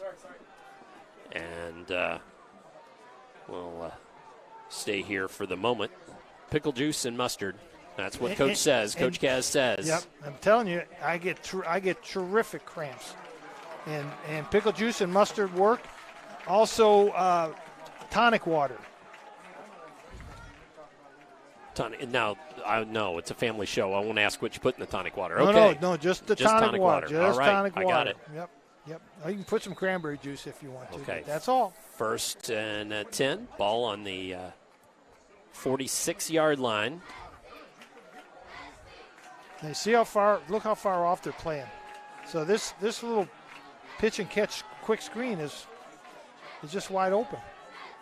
McClellan looks to throw. He airs it out, had a man, but overthrew him. Intended receiver, Cole Tincher. Now, Tincher last time laid himself out, but that ball was just a bit too far over his head. But isn't McClellan, can you just see a progression of how much more confident he is and how much better he's playing? Those last 2 passes, beautiful spirals, tight, really on the mark. Two good passes. He's throwing a really nice ball, Coach. He so is. I think as he progresses, that might be it. Will definitely be something for folks here in Southern Indiana to keep an eye on. Yep. Trips left. McClellan has a blocker out in front and sort of tripped up on his blocker. That was McIntosh and just never came together there. So it's going to be a loss of a couple. It's going to bring up 3rd and long. Is that McClellan down? He took a awkward. He's got cramps too. He's cramping too. I believe it is McClellan. Yeah, he took an awkward.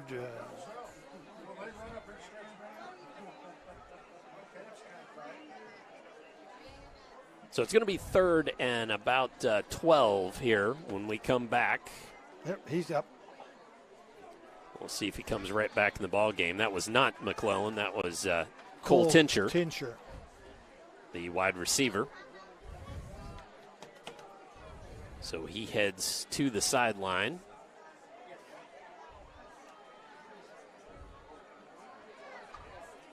As the Dragons come back out on defense.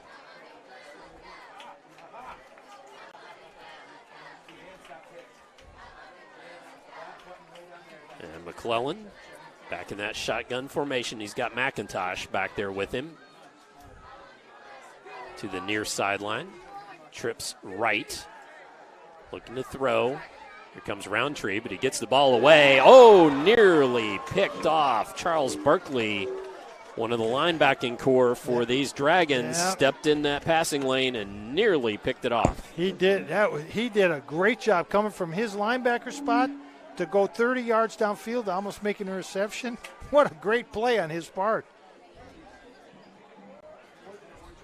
I tell you, Silver Creek has got some really, really good athletic kids on their team and in their program.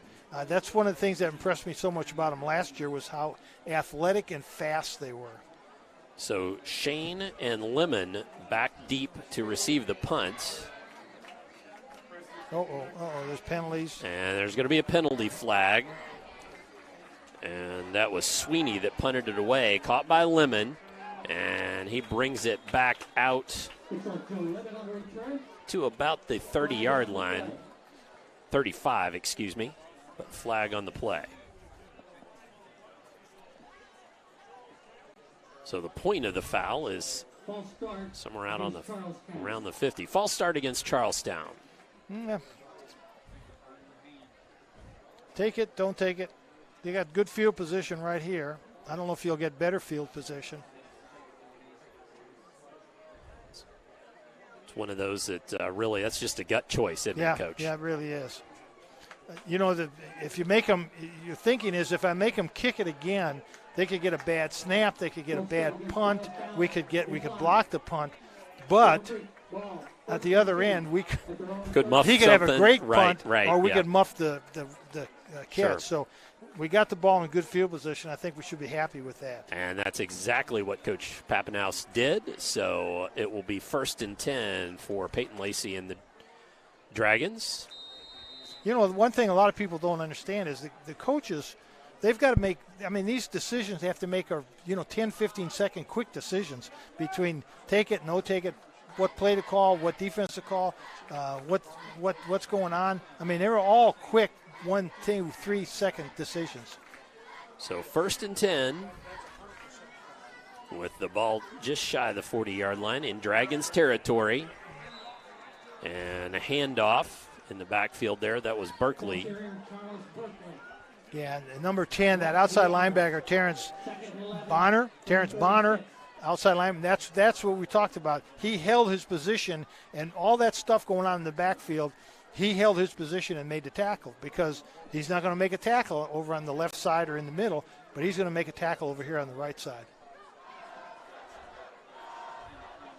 As Hoffman checks in and Berkeley checks the sideline for the Dragons. Under a minute to go here in the third period. Still got a ball game. 27-14. Pitch back. And popping it out is Mays Jr. He's across the 50. He's got a blocker by Shane. And finally ridden out of bounds deep into Charlestown territory. It's going to be down near the 30-yard line, even inside that, 29. Big play there. And Mays really showed a lot of patience, letting that play come to him.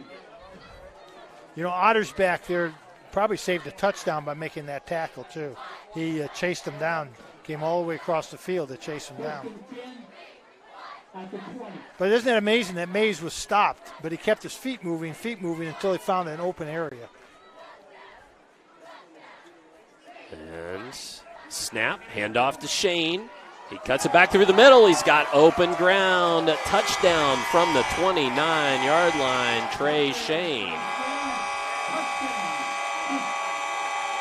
29-yard touchdown run from Trey Shane. 22.9 seconds left on the clock here in the third period as the Dragons extend their lead to 33-14. And we've got a player down. Got some finals. We'll get these on the ticker, but we might as well roll through them here.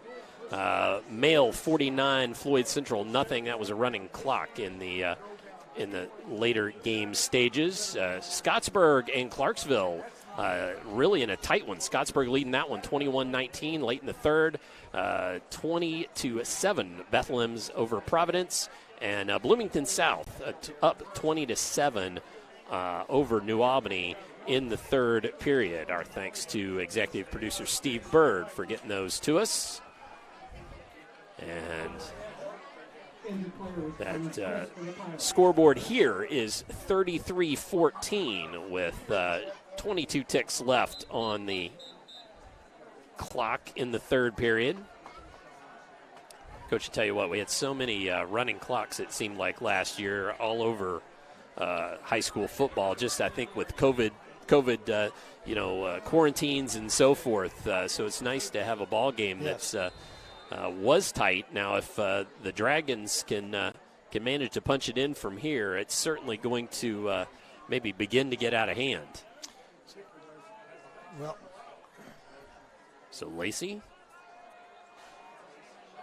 in the backfield. Low snap. Going to try for this conversion, and it was no good. So 2-point conversion, no good, and that leaves our score. The Silver Creek Dragons 33 and 14 for the Charlestown Pirates. And we will, again, just Keep it right here for a moment as we await the kickoff and the break between the third and fourth quarter. You know, 2-point plays are interesting. One year when I was coaching, we didn't have a kicker.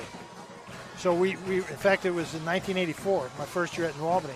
We didn't have a kicker. So we decided we were just going to go for 2 on every touchdown. We'd go for 2 points. At the end of the season, we were at 50% for 2-point conversions, which would have been 100% on kicks. High school, you're never going to make 100% on kicks. But we had a 2-point playbook. I mean, we had plays designed specifically for 2 points. And the kids knew it. We practiced it. We called it the elephant formation. The elephant formation. Now you must expound on that at some point, maybe. We had some large players that we would put in there in the offensive line, and we'd put one of them in a slot back position who weighed about 260 pounds, and guess where we were going to run the ball? Right over the elephant. I guess right over the elephant. Trejo to kick it off for the Dragons. Cruz on the near sideline, and McIntosh fields it, though. And he's got some blockers, cuts it back, gets another block around the 30 to the 40, near midfield, and a big hit. Trying to see who that was. That was Trey Shane. Oh, yeah. Absolutely. Right out about midfield marker. As soon as you said big hit, it was no doubt in my mind it was Trey Shane. But great field position for these Pirates. Now, what happened there is, and again, this is something Coach is going to work on when he sees the film, is that, and I don't mean film, I mean CD, but on the contain man for the kick decided to go inside to make the tackle, and, of course, the running back went outside where the contain man should have been. So McClellan on this first down play, keeper spins forward. A nice second effort there. Gets about 5 out of it. McClellan keeps a gain of 3 to the 49. They're going to say 3. His knee was down. I was trying to be a little generous, and that brings us to the end of the third quarter. Score on the scoreboard reads the home is Silver Creek Dragons 33 and the Charlestown Pirates 14. Let's step away when we come back. Fourth quarter action for you here from Silver Creek on Glyci.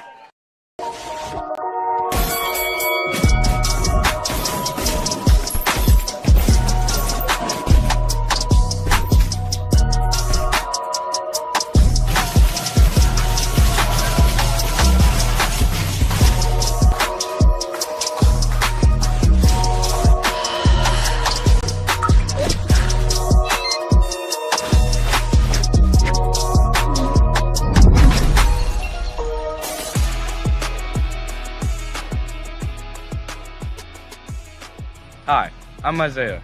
And I'm Grant. I'm vape-free because I've witnessed and experienced firsthand how tobacco can affect teens who want to escape from school, work, or other social activities. When it comes to curbing teenage use of tobacco and e-cigarettes, actions speak. Voice Indiana engages, educates, and empowers teens throughout the state to take action by promoting and celebrating a lifestyle free of tobacco and e-cigarettes. Find out how you can be part of the statewide youth empowerment movement and help end teenage nicotine use. Back to live action as McClellan looks to keep it on the second down there, and gain of a couple. It's going to be bring up about 3rd and 6 or so. 3rd and 5 from the 47. And we got a man down. Again, a little cramping action there, most likely. Just the way it went down. That was James Kearney. Big lineman, 6'2", 200-pound lineman for the Dragons. So 2 scores in the third quarter as the Dragons stretched that 21-14 halftime lead out to 33-14. LaShawn Mays on a 3-yard just pounding carry after a long drive for the Dragons. And then Trey Shane on a 29-yard rushing touchdown. More of the spirited variety, that one. And missed PAT and 2-point conversion, no good on both of those after those plays. So that made it 33-14. So 3rd and 5. McClelland.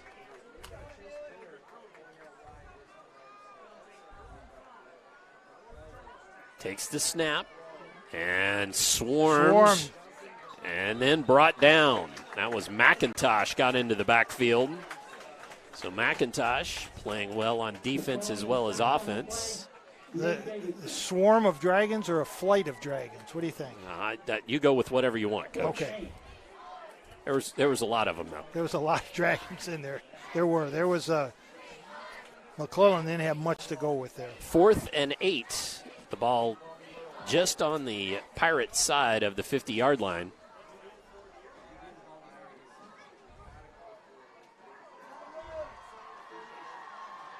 And snap back for McClellan. Pitches the ball, has a man. And that was Sweeney for the first down. Really nice pitch and catch. Yeah, I tell you, McClellan, he has made some wonderful passes. It looks to me like this is the strength of the Charlestown team right now is McClellan passing the ball. He's got some good receivers, some nice pass plays, some good routes the kids are running. They're finding some nice holes in the Silver Creek secondary. Well, and at this point, really, Terrence Bonner, who is in that pistol, really more of a blocker. It's a keeper from McClellan this time. He faked it into Bonner's breadbasket, and there might have been a host of dragons, seems to be what they say here. I just heard. Yeah, that's what they said, yeah. Gain of 1, 2nd and 9.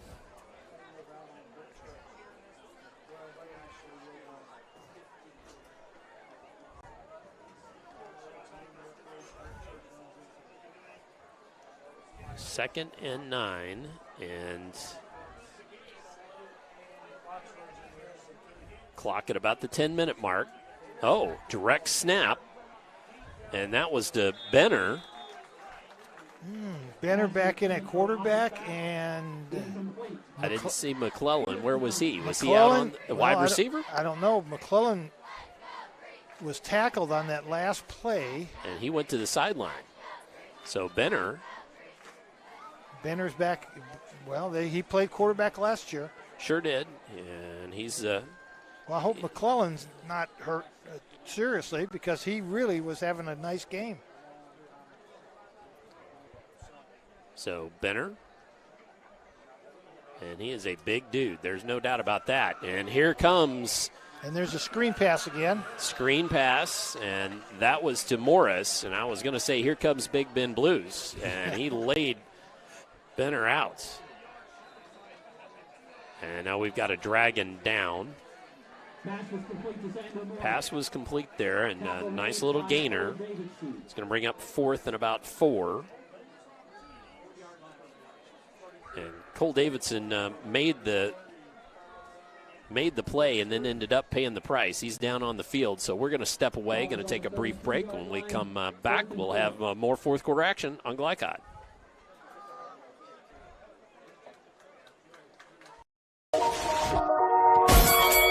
Isaiah. And I'm Grant. I'm vape-free because I've witnessed and experienced firsthand how tobacco can affect teens who want to escape from school, work, or other social activities. When it comes to curbing teenage use of tobacco and e-cigarettes, actions speak.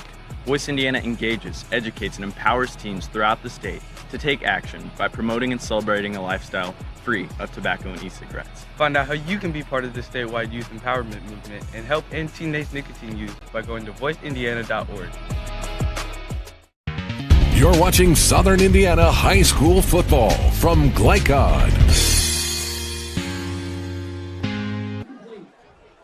Incomplete pass on that 4th down play, and so the Pirates will turn it over on downs. And the big question for us here in the booth is what happened to Clay McClelland, as he is on the Charlestown sideline, and that's a big loss. Hopefully that's something of a brief nature for the Pirates at the very worst.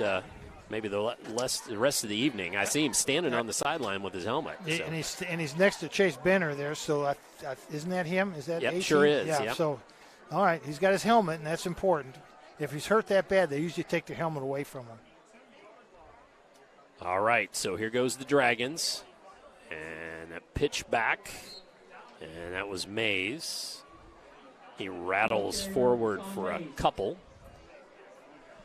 So as the ticker runs there, we should say we will be live at Floyd Central High School next week, where Floyd Central, coming off a shutout loss to Louisville Male, will be up against DuPont Manual Crimsons next week, and we will have that for you on Glycod. And then a couple weeks down the road, we will be on the road up to Bedford North Lawrence High School.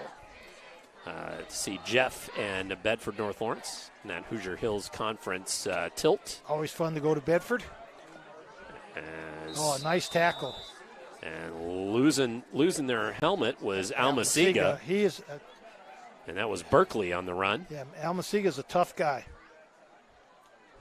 Almasiga has to check to the sideline. Charles Berkeley. And Josh Andrews checks in for him. Tackle by Almasiga. 3rd and 4. That's actually Nick Myers, I think. 46. Myers, I'm sorry. Did I read the wrong one? Oh, I don't know. No, it was 40. Yeah, 46. 46? Josh Andrews, oh, yeah. Okay.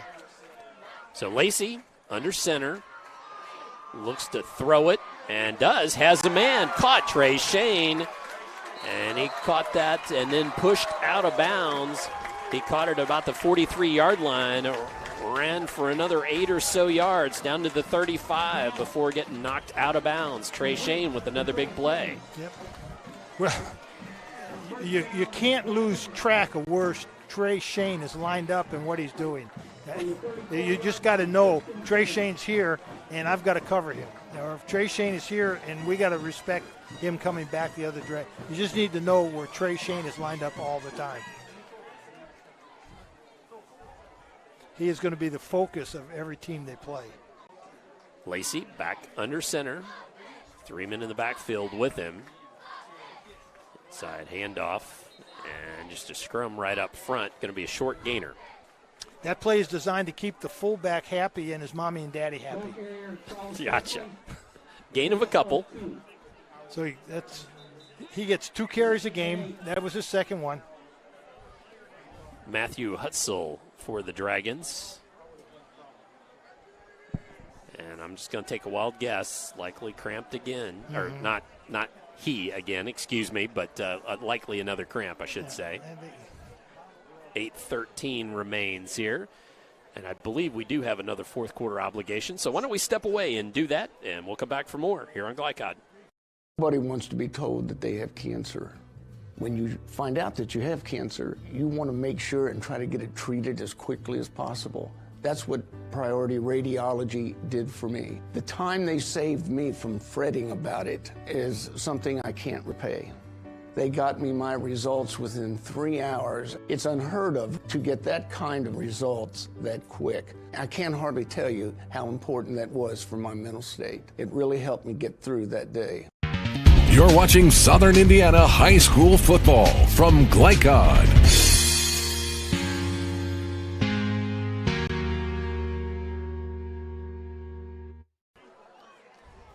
2nd and 9 for the Dragons, leading 33-14 here at home, starting this 2021 season. Lacey, sophomore quarterback, played well tonight. And handoff, Shane, and he's around the corner. May have started to celebrate a little too early there. I think he thought he was maybe gone, and Ottersbach chased him down, but Trey Shane really such a speedster. Yep. I think that's something Coach Pappenhaus is going to maybe talk to Trey Shane about. And actually, Trey Shane immediately pointed to his chest. He knew what he did. Yeah, and Coach Pappenhaus is coaching him up, too. All right. Couple players back in. Lacey heads over. And Cole Davidson checks into ball game. It's good to see Coach Papineau take control of that because that's you don't need to do that in high school football. Yeah, absolutely. Good young man too. Well coached and Trey Shane is better than that. Absolutely. Handoff and bowling forward. Not new in the ball game, Mike Lowry, but only the second time he's carried the ball tonight. Flag came in late, though, in the backfield. Stops the clock, 7:29. So holding against the Creek, and that's going to push back him up 5. Cost him the Trey's play, which should have been a touchdown, is now pushed him back to the about the 15-yard line. Yep.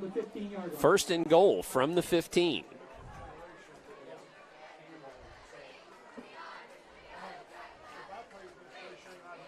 Lacey under center.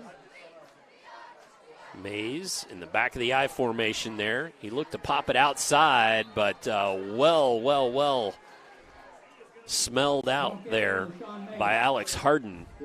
Linebacker coming up, making that play for the Pirates. It's good to see Charlestown doesn't have any quit in them. They're still in there fighting, and defensive lineman is still working hard. I'm watching our big guy, Sexton. Gotcha. On a night like this, it really wears on a big guy like that. So ball with that bit of a loss makes it 2nd and 16. Lacey has 3 men in the backfield, including Lowry. Pitch to Lowry. He goes right side, cuts it back, and then he is met. Almasiga came up and made that hit.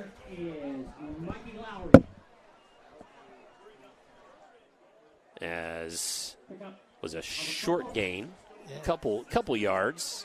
And Almasiga does a nice job of coming up from his cornerback spot, containing that play and making a nice tackle. But most importantly, contain the play, which is what a cornerback is supposed to do. So 3rd and goal from the 15.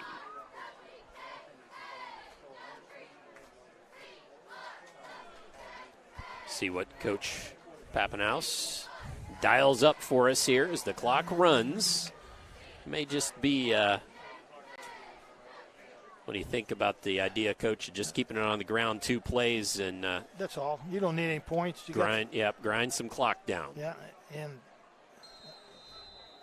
I guess he's going to take a timeout, so we will take our last obligation here of the 4th quarter and hear from some of our great sponsors on Glackod. When we return, we'll have more 4th quarter action here from Silver Creek High School.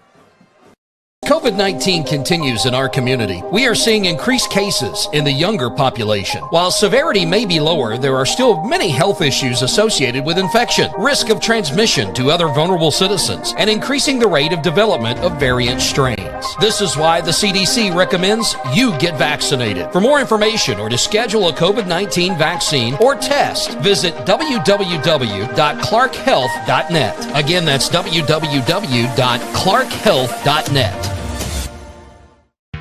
You're watching Southern Indiana High School football from Glackod.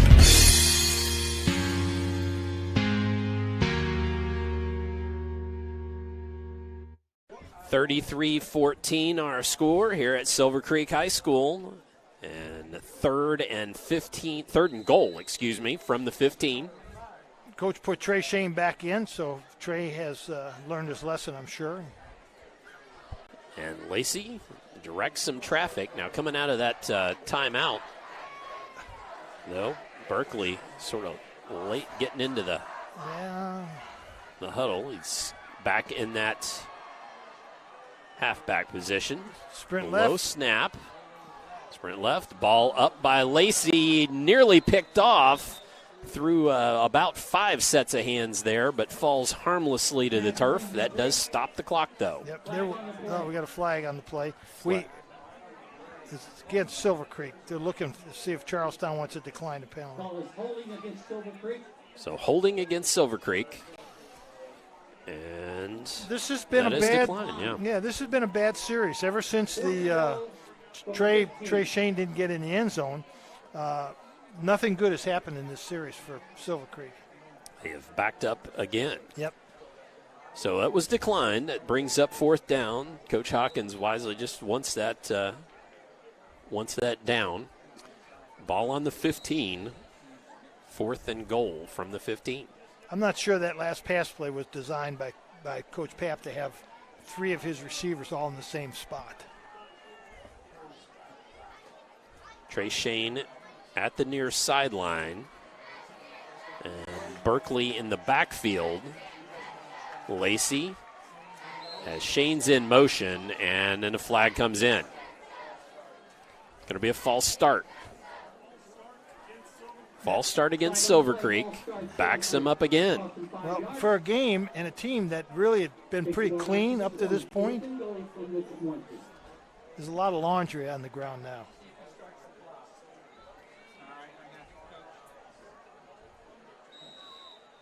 So 4th and goal now from the 20-yard line. Tip of the ball just on it.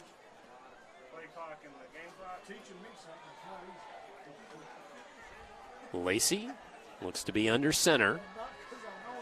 Mays back in the ball game. Shun Mays looks to get the handoff. No, instead it comes to Shane. Tries to get it around the corner. Does. And then it gets hammered out of bounds down at about the 10-yard line. But that really does back the Pirates up. And with 5:16 remaining, I think Coach Pappenhaus is happy to give Charlestown 90 yards to try to get to pay dirt. So 33-14. No scores here in this 4th quarter. We were 21-14 at half. It's been a shutout pitched by the Silver Creek defense in the second half. Charlestown was driving early in that 3rd quarter, and then an interception and thrown by McClellan, and it's been all Dragons ever since. That really changed the momentum on the game, and McClellan's back in at quarterback. McClellan looks to throw, has a receiver out there, and that was Sweeney.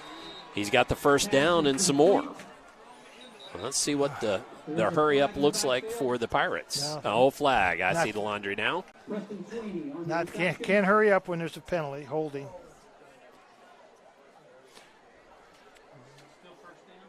So Charlestown is doing a really nice job of getting their quarterback outside on those sprint-out passes, and on the opposite side of that, Silver Creek is not doing a very good job of containing that quarterback. Silver Creek runs that 3-man line with 5 linebackers. One of those outside linebackers has got to be responsible for containment. They can't be one of those big defensive tackles. You can't expect, a 220-pound kid to contain that quarterback. It's got to be one of their good outside linebackers. So it's going to be 1st and 15 with the ball on the 5-yard line. So the Pirates backed way, way up. And, in fact, McClellan standing with his heels on the end zone line. Looks to throw it. He had him open. It was a pretty ball. It was just a little bit ahead of Xander Morris. He had him open. But you're right. That was just a little bit overthrown.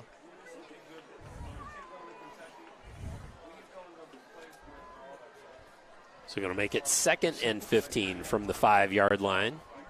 And again, this is dangerous territory back here for this Pirates offense, just because any miscue and could result in points for the Dragons. Pistol look this time, rolling left. McClellan looks to throw, and he throws it away. Man out there was Preston Sweeney. Pass from McClellan is incomplete. Just couldn't make it happen. 3rd and 15 from the 5. So I'm watching that outside linebacker play, and what happens is when the quarterback, what we call break containment, when the defensive end is doesn't contain the quarterback. Quarterback's running out there free. That outside linebacker, his next job is to come up and contain the quarterback. Well, when he leaves his coverage to contain the quarterback, that leaves the zone open for the quarterback to hit. So, I mean, it's a good concept that Charlestown has right now. Trips right for McClellan, and he rolls to that right side and then throws it behind the intended receiver, Tincher. And that brings up fourth down.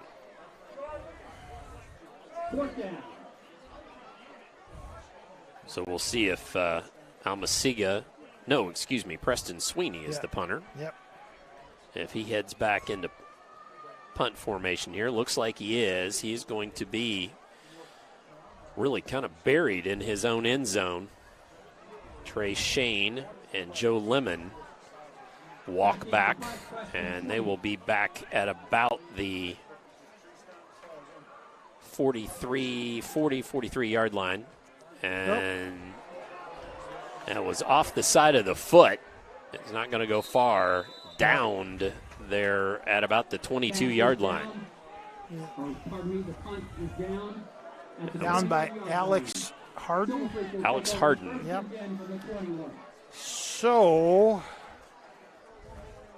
it's not quite turn out the lights, the party's over, but it might very well be. It's getting close. It sure is. The Dragons here just need to milk some clock, maybe get a couple first downs, and they can salt this one away. Yeah, both teams look tired right now. Do you get that that impression? Yeah, I do. It was a hot night, and it's early.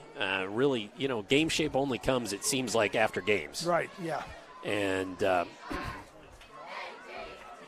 so we started the night, ambient temp was 88 or so, and it's cooled off some now, but it certainly was a hot night. Lacy handoff, and Berkeley, I believe, in there with the run, forward for about 4 yards.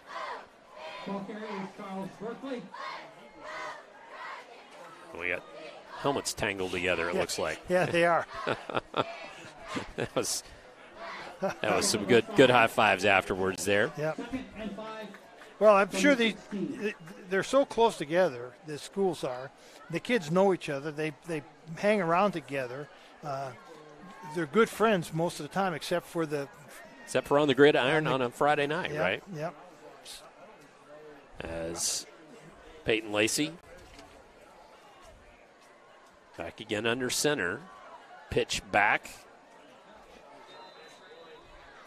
And Coach Pappenhouse is getting a chance to get some of his other running backs some quality game time. And that's Sam Kahn into the ball game. Pickup of 2. 3rd and 3. Pickup of a couple, and 3rd and about 3. Ball on the 16-yard line. And Sam's only a freshman, so he is getting some line, quality playing time. Ball on the 14-yard line. Sorry about that. About 3 minutes to go. Silver Creek just wants to let this clock run.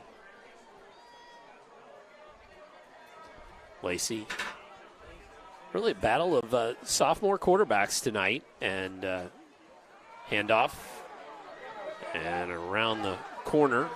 Still on his feet. No, out of bounds. That was Cole Davidson.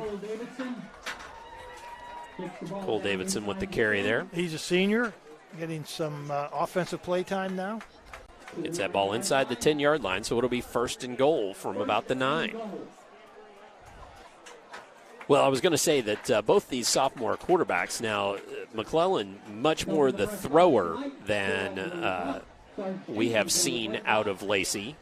But Lacey, and this is always can be thought of as a dirty word, and I don't mean it this way at all. He's managed the game very well. They're winning 33-14 and has played a very solid ball game. Right, and we talked about playing within yourself and don't do things that you shouldn't be doing or you can't do. And both quarterbacks did that, and both coaches had their quarterbacks doing things that they're capable of doing and not asking them to do things that they shouldn't do. But you're right, Lacey did a great job of managing this game, and I think Coach Pappenhouse would be very, very happy by saying your quarterback managed your game for you. I don't think that would be a put down for Lacey or Coach Pappenhaus would agree with that 100%. Yeah, I think he's played just a very nice ball game tonight. And on the other side, McClellan did exactly what Coach Hawk. In fact, as a pitch back, and that's Berkeley. Flying bodies there. It's going to be a gain of a couple down to about the 2. Go ahead, Coach. And as we talked about earlier, as the game went on, McClellan just seemed to get better and better and better and more confident and more confident. So it'd be interesting to watch him play 2 weeks from now or 3 weeks from now or towards the end of the season. He's got a good ball there. There's no doubt about that. Right. So 1:33 on the clock. And again, the Dragons on this 4th down play, they'd like to punch it in, but they're also happy as clams just to let that clock run. That is definitely the 12th man at this point. And pitch back. And trying to get to the end zone. Berkeley, touchdown. Berkeley on the 3-yard scamper with 1:12 on the clock for the Creek. Ball carrier Charles Berkeley. 2-yard run. Good running back. Got some good quality playing time at tailback. They'll need him to spell LaShawn Mays. Didn't see LaShawn play much linebacker today, if any. I don't remember him playing any. We'll look at that over again and see. Carly Troutman, number 35, in to try to kick this through. And it is blocked, as that was a bit of a mishandled snap. And, boy, the Pirates were there early. And, we talked about going for 2 on every. We're going to step away here with our score, 39-14, 1:12 on the clock. Come back for the last of this ball game from Silver Creek on Gleich High. COVID-19 continues in our community. We are seeing increased cases in the younger population. While severity may be lower, there are still many health issues associated with infection, risk of transmission to other vulnerable citizens, and increasing the rate of development of variant strains. This is why the CDC recommends you get vaccinated. For more information or to schedule a COVID-19 vaccine or test, visit www.clarkhealth.net. Again, that's www.clarkhealth.net. You're watching Southern Indiana High School football from Gleich.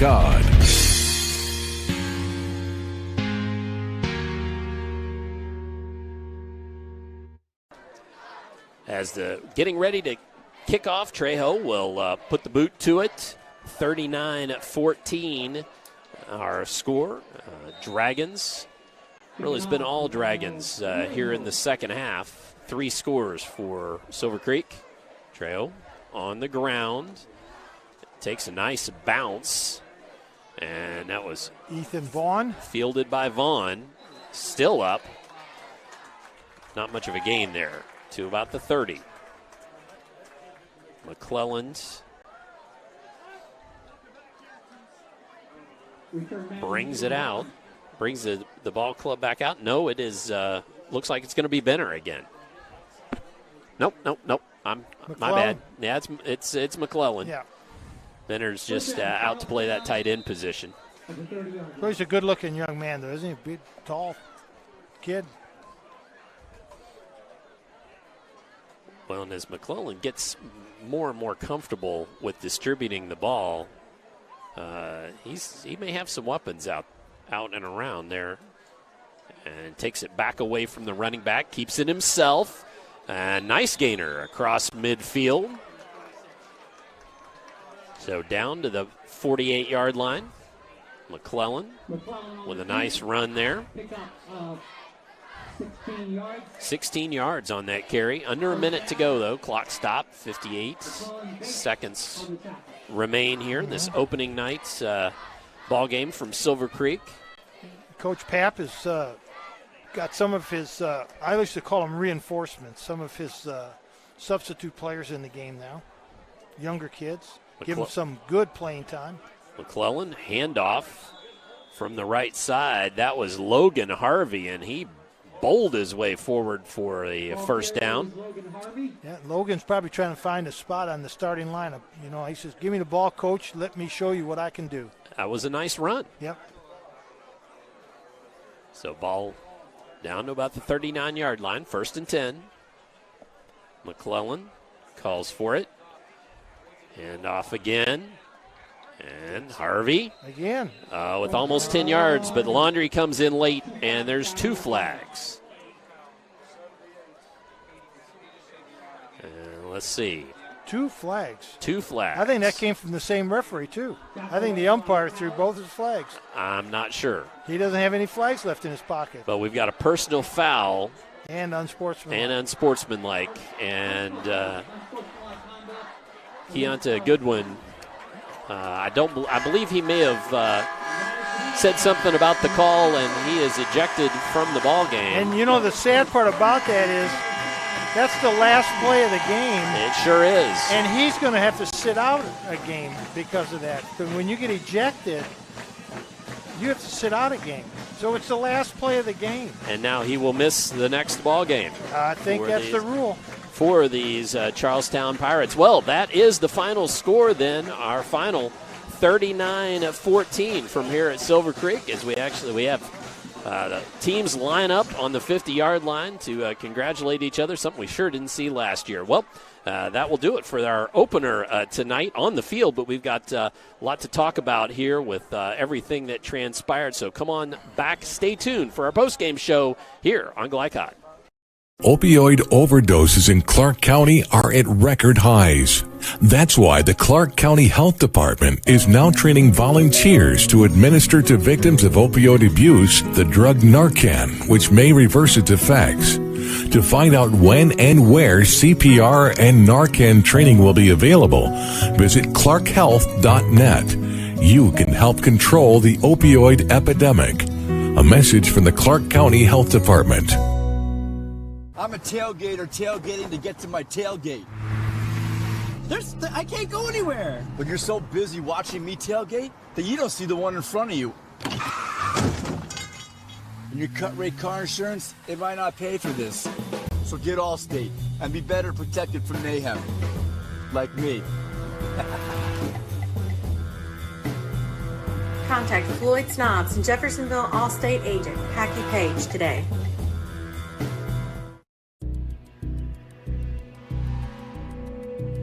In one fell swoop, one innocent city will be left with one burning question. Where's Super Guy? What? No. When you need to be there, you need an Interstate, the car battery auto techs prefer. Come by Interstate Batteries, 1510 Production Road, Jeffersonville. Hi, this is Sheriff Jamie Knoll of the Clark County Sheriff's Office reminding you to please buckle up, wear your seatbelts, and refrain from texting while you're behind the wheel. Your safety is our priority. Enjoy the game.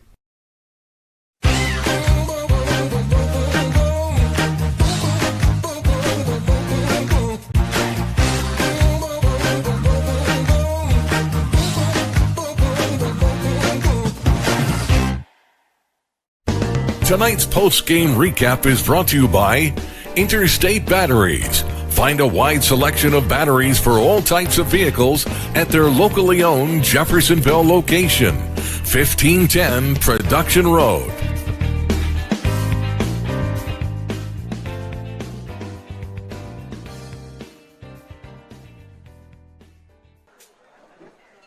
(39-14), our final score here from Silver Creek High School, as Dr. Todd Carter and Coach Jim Kazmarek on the call with you tonight, and we had a good one, really, Coach. And it's time to talk about our drive of the game, and we also want to talk about some other key plays. So let's just talk about in general how both of these teams played first, and then we'll get to this drive of the game. Well, in general, I think coaches should be very pleased. Now, there's a ton of things. When these coaches are looking at the CDs tonight, tomorrow, have their team meetings, they're going to nitpick every little thing that they can that they saw wrong.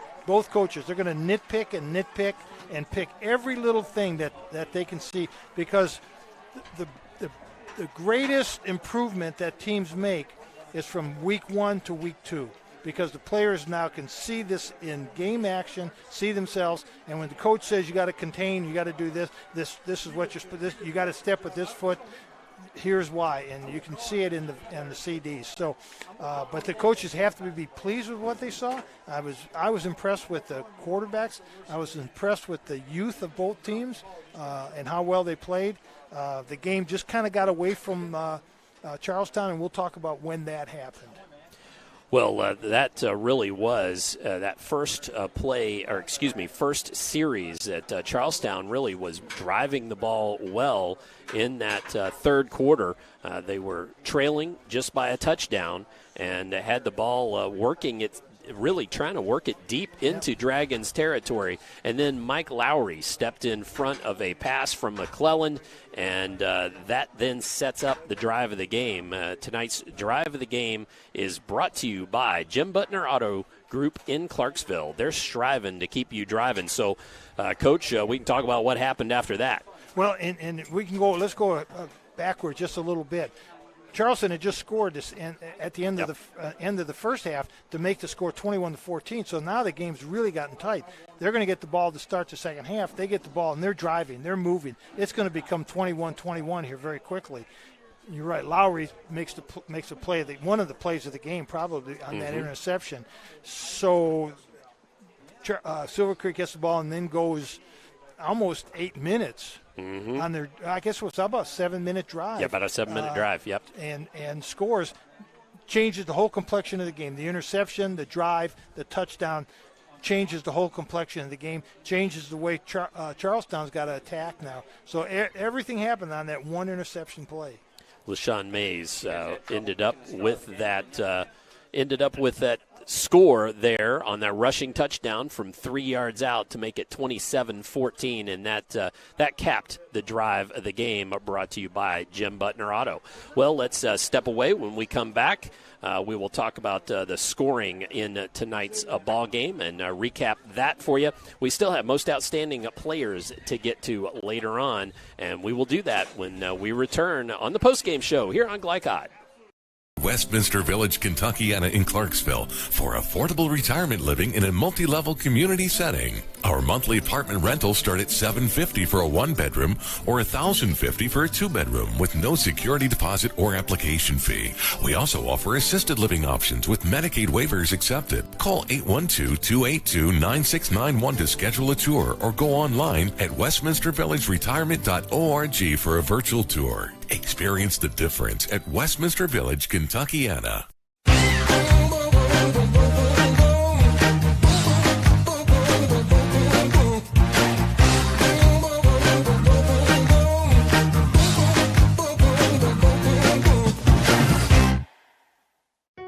Drug use in adolescence or early adulthood can have a serious impact on a teen's life. Teenagers who use marijuana are more likely to have lower grades, even drop out of school. They may also suffer from impaired driving, higher levels of anxiety, and depression. We all want to see the youth in our community succeed. Regardless of your stance on marijuana, we can all agree that it is not right for teens. Paid for by Drug-Free Communities, the Department of Mental Health and Addictions, and Our Place. As COVID-19 continues in our community, we are seeing increased cases in the younger population. While severity may be lower, there are still many health issues associated with infection, risk of transmission to other vulnerable citizens, and increasing the rate of development of variant strains. This is why the CDC recommends you get vaccinated. For more information or to schedule a COVID-19 vaccine or test, visit www.clarkhealth.net. Again, that's www.clarkhealth.net. I'm your cat. And ever since you brought me home that day, I've been plotting to destroy you. This is 1 billion years of tiger DNA just ready to pounce. And if you got the wrong home insurance coverage, you could be coughing up the cash for this. So get Allstate and be better protected from mayhem, like meow. Contact Floyd Snobbs and Jeffersonville Allstate agent Packy Page for a quote today. You never know who you're going to run into at a Skyline. I moved to Cincinnati, and I was playing in bands. I met Michael, and we've been playing and writing music ever since. And we go there constantly. And I'm sure there have been multiple times where we've gone before a show and then after the show. Any time for us is Skyline time. It has a feeling kind of like those mom and pop diners, also like a deep charm for me. It's just good hangs there at Skyline.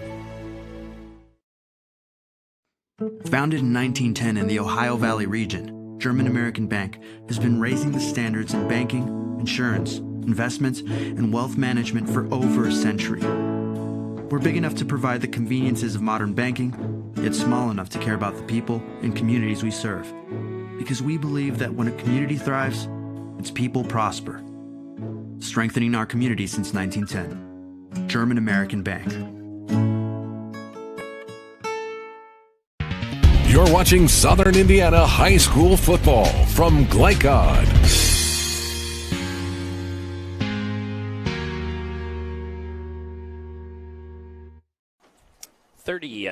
39-14, our final score here from Silver Creek High School. And let's go over the scoring. Look at tonight's final numbers from German American Bank, strengthening communities since 1910. Silver Creek scored first, really first play from scrimmage of the game, rushing touchdown. Trey Shane, 71-yard scamper, missed PAT by Troutman, made it 6-0. Charlestown came back, 3:48 left in the first period, rushing touchdown from Clay McClellan, the quarterback. From 2 yards out, Almasiga knocked through the extra point, made it 7-6.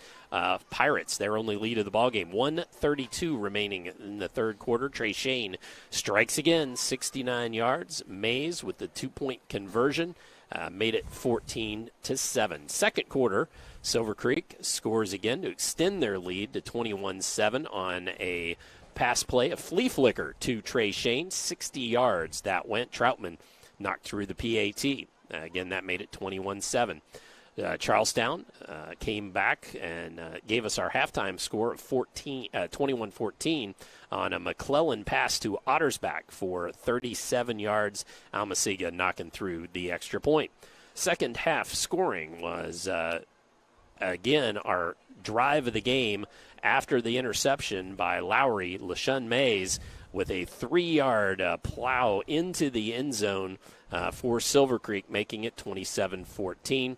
With 22.9 seconds left in that long third quarter, Trey Shane scored from 29 yards out, making it 33-14. No two-point conversion, or two-point conversion was not good for the Dragons. And then with 1:12 remaining in the fourth quarter, our only score of the fourth quarter, Charles Berkeley scored from 3 yards out. Troutman had the PAT blocked, and that made it 39-14. So that is our final score. And again, those final numbers brought to you by German American Bank, strengthening communities since 1910. Coach, any thoughts there?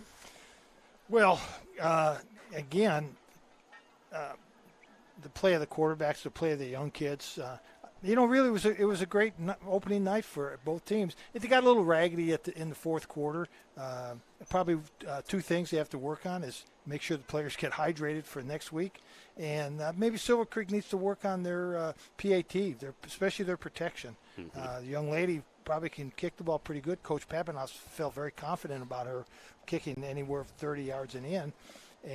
But they need to work on the protection. Yep. She's not going to ever get a kickoff if they're standing in front of her. Absolutely.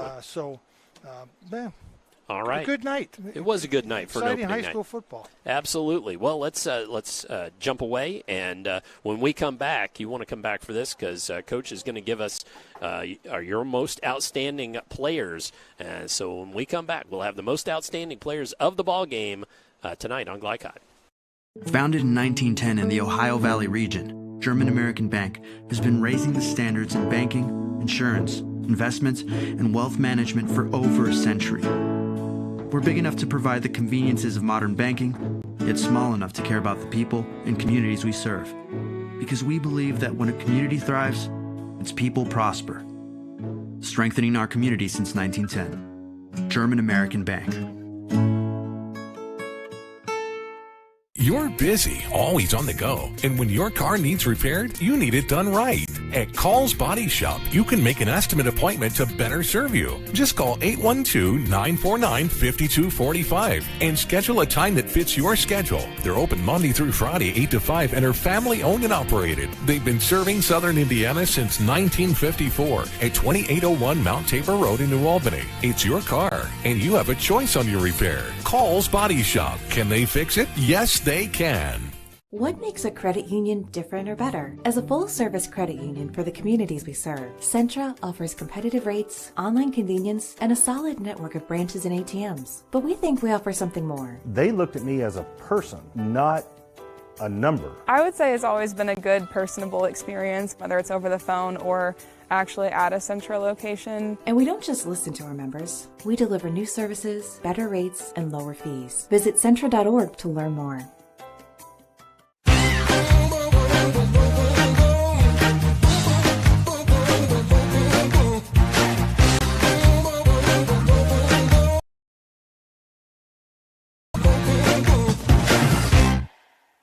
Visit Westminster Village, Kentuckiana in Clarksville for affordable retirement living in a multi-level community setting. Our monthly apartment rentals start at $750 for a one-bedroom or $1,050 for a two-bedroom with no security deposit or application fee. We also offer assisted living options with Medicaid waivers accepted. Call 812-282-9691 to schedule a tour or go online at westminstervillageretirement.org for a virtual tour. Experience the difference at Westminster Village, Kentuckiana.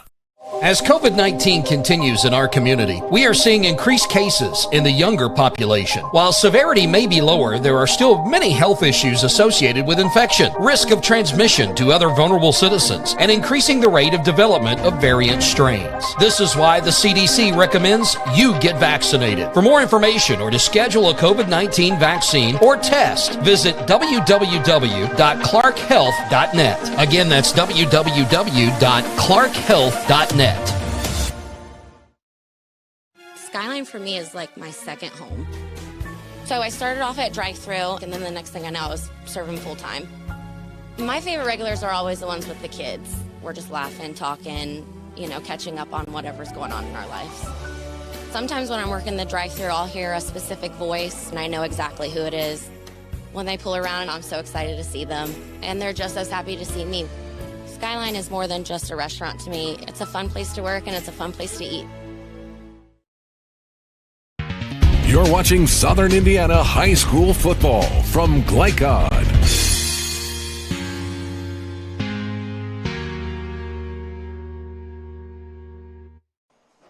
The final score here at Silver Creek, 39. Carter and Coach Jim Kazmarek on the call with you this evening. And it's time for our most outstanding players of the ballgame. Tonight's most outstanding players are brought to you by Skyline Chili on Grant Line Road near 265. If it's game time, it's Skyline time. Coach? Well, you think it'd be fairly easy to in this game to just pick the players of the game, but there's some other things you need to consider. The young man who made the interception, Mike Lowry. Mike Lowry.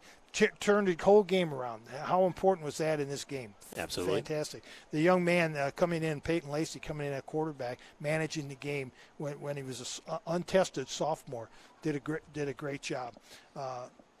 LaShawn Mays, wonderful hard-nosed running back, gets the tough yardage for Silver Creek.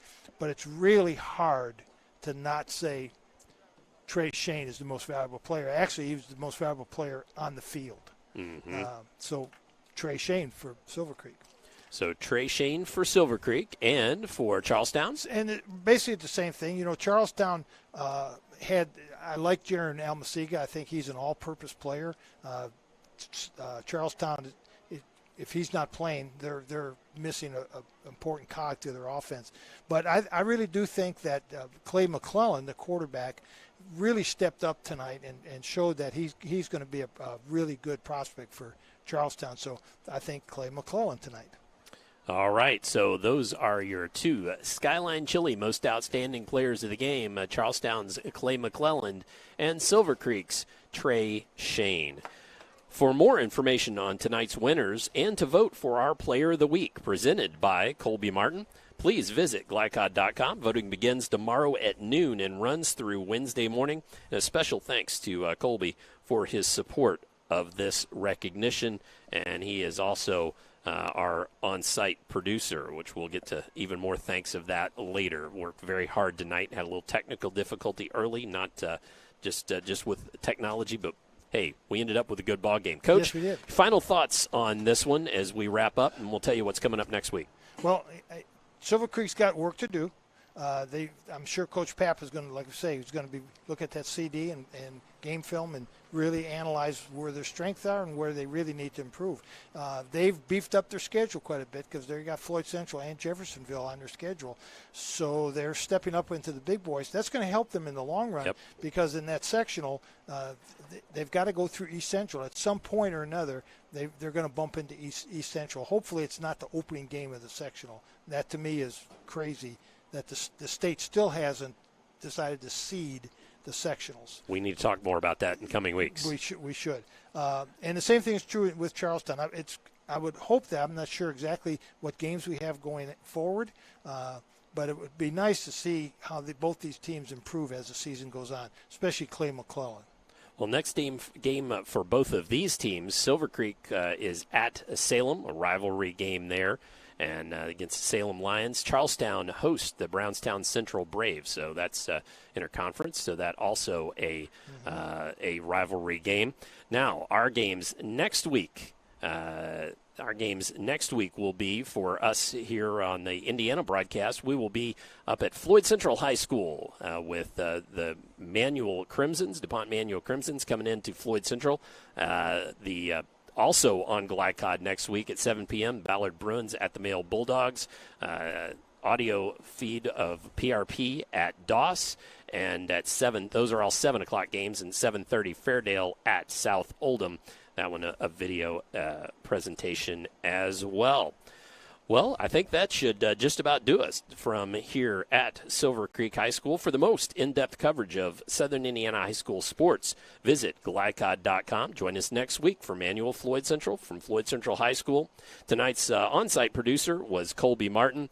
Glycod executive producer was Steve Bird. Will Harper on the camera. For Coach Jim Kazmarek, I'm Dr. Todd Carter saying so long from Silver Creek High School. Once again, our final score, Silver Creek 39, Charlestown 14. You've been watching Southern Indiana High School football on Glycod. Good night, everybody. God bless.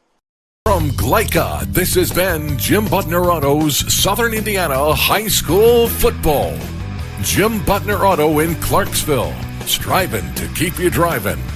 Tonight's game was also brought to you by Interstate Batteries, the car battery auto techs prefer. Allstate Insurance Agent Packy Page, he puts you in good hands. The Clark County Health Department, promoting a safe and healthy community. clarkhealth.net. Community Action of Southern Indiana, helping people, changing lives. By Centra Credit Union, centered around you. Carter Family Dentistry in New Albany. Our Place. Priority Radiology. And by Clark County Sheriff Jamie Knoll. For schedule information about our upcoming broadcasts, visit our website, glicod.com, Facebook and Twitter @Glycod. We thank you for tuning into this live sports presentation from Glycod.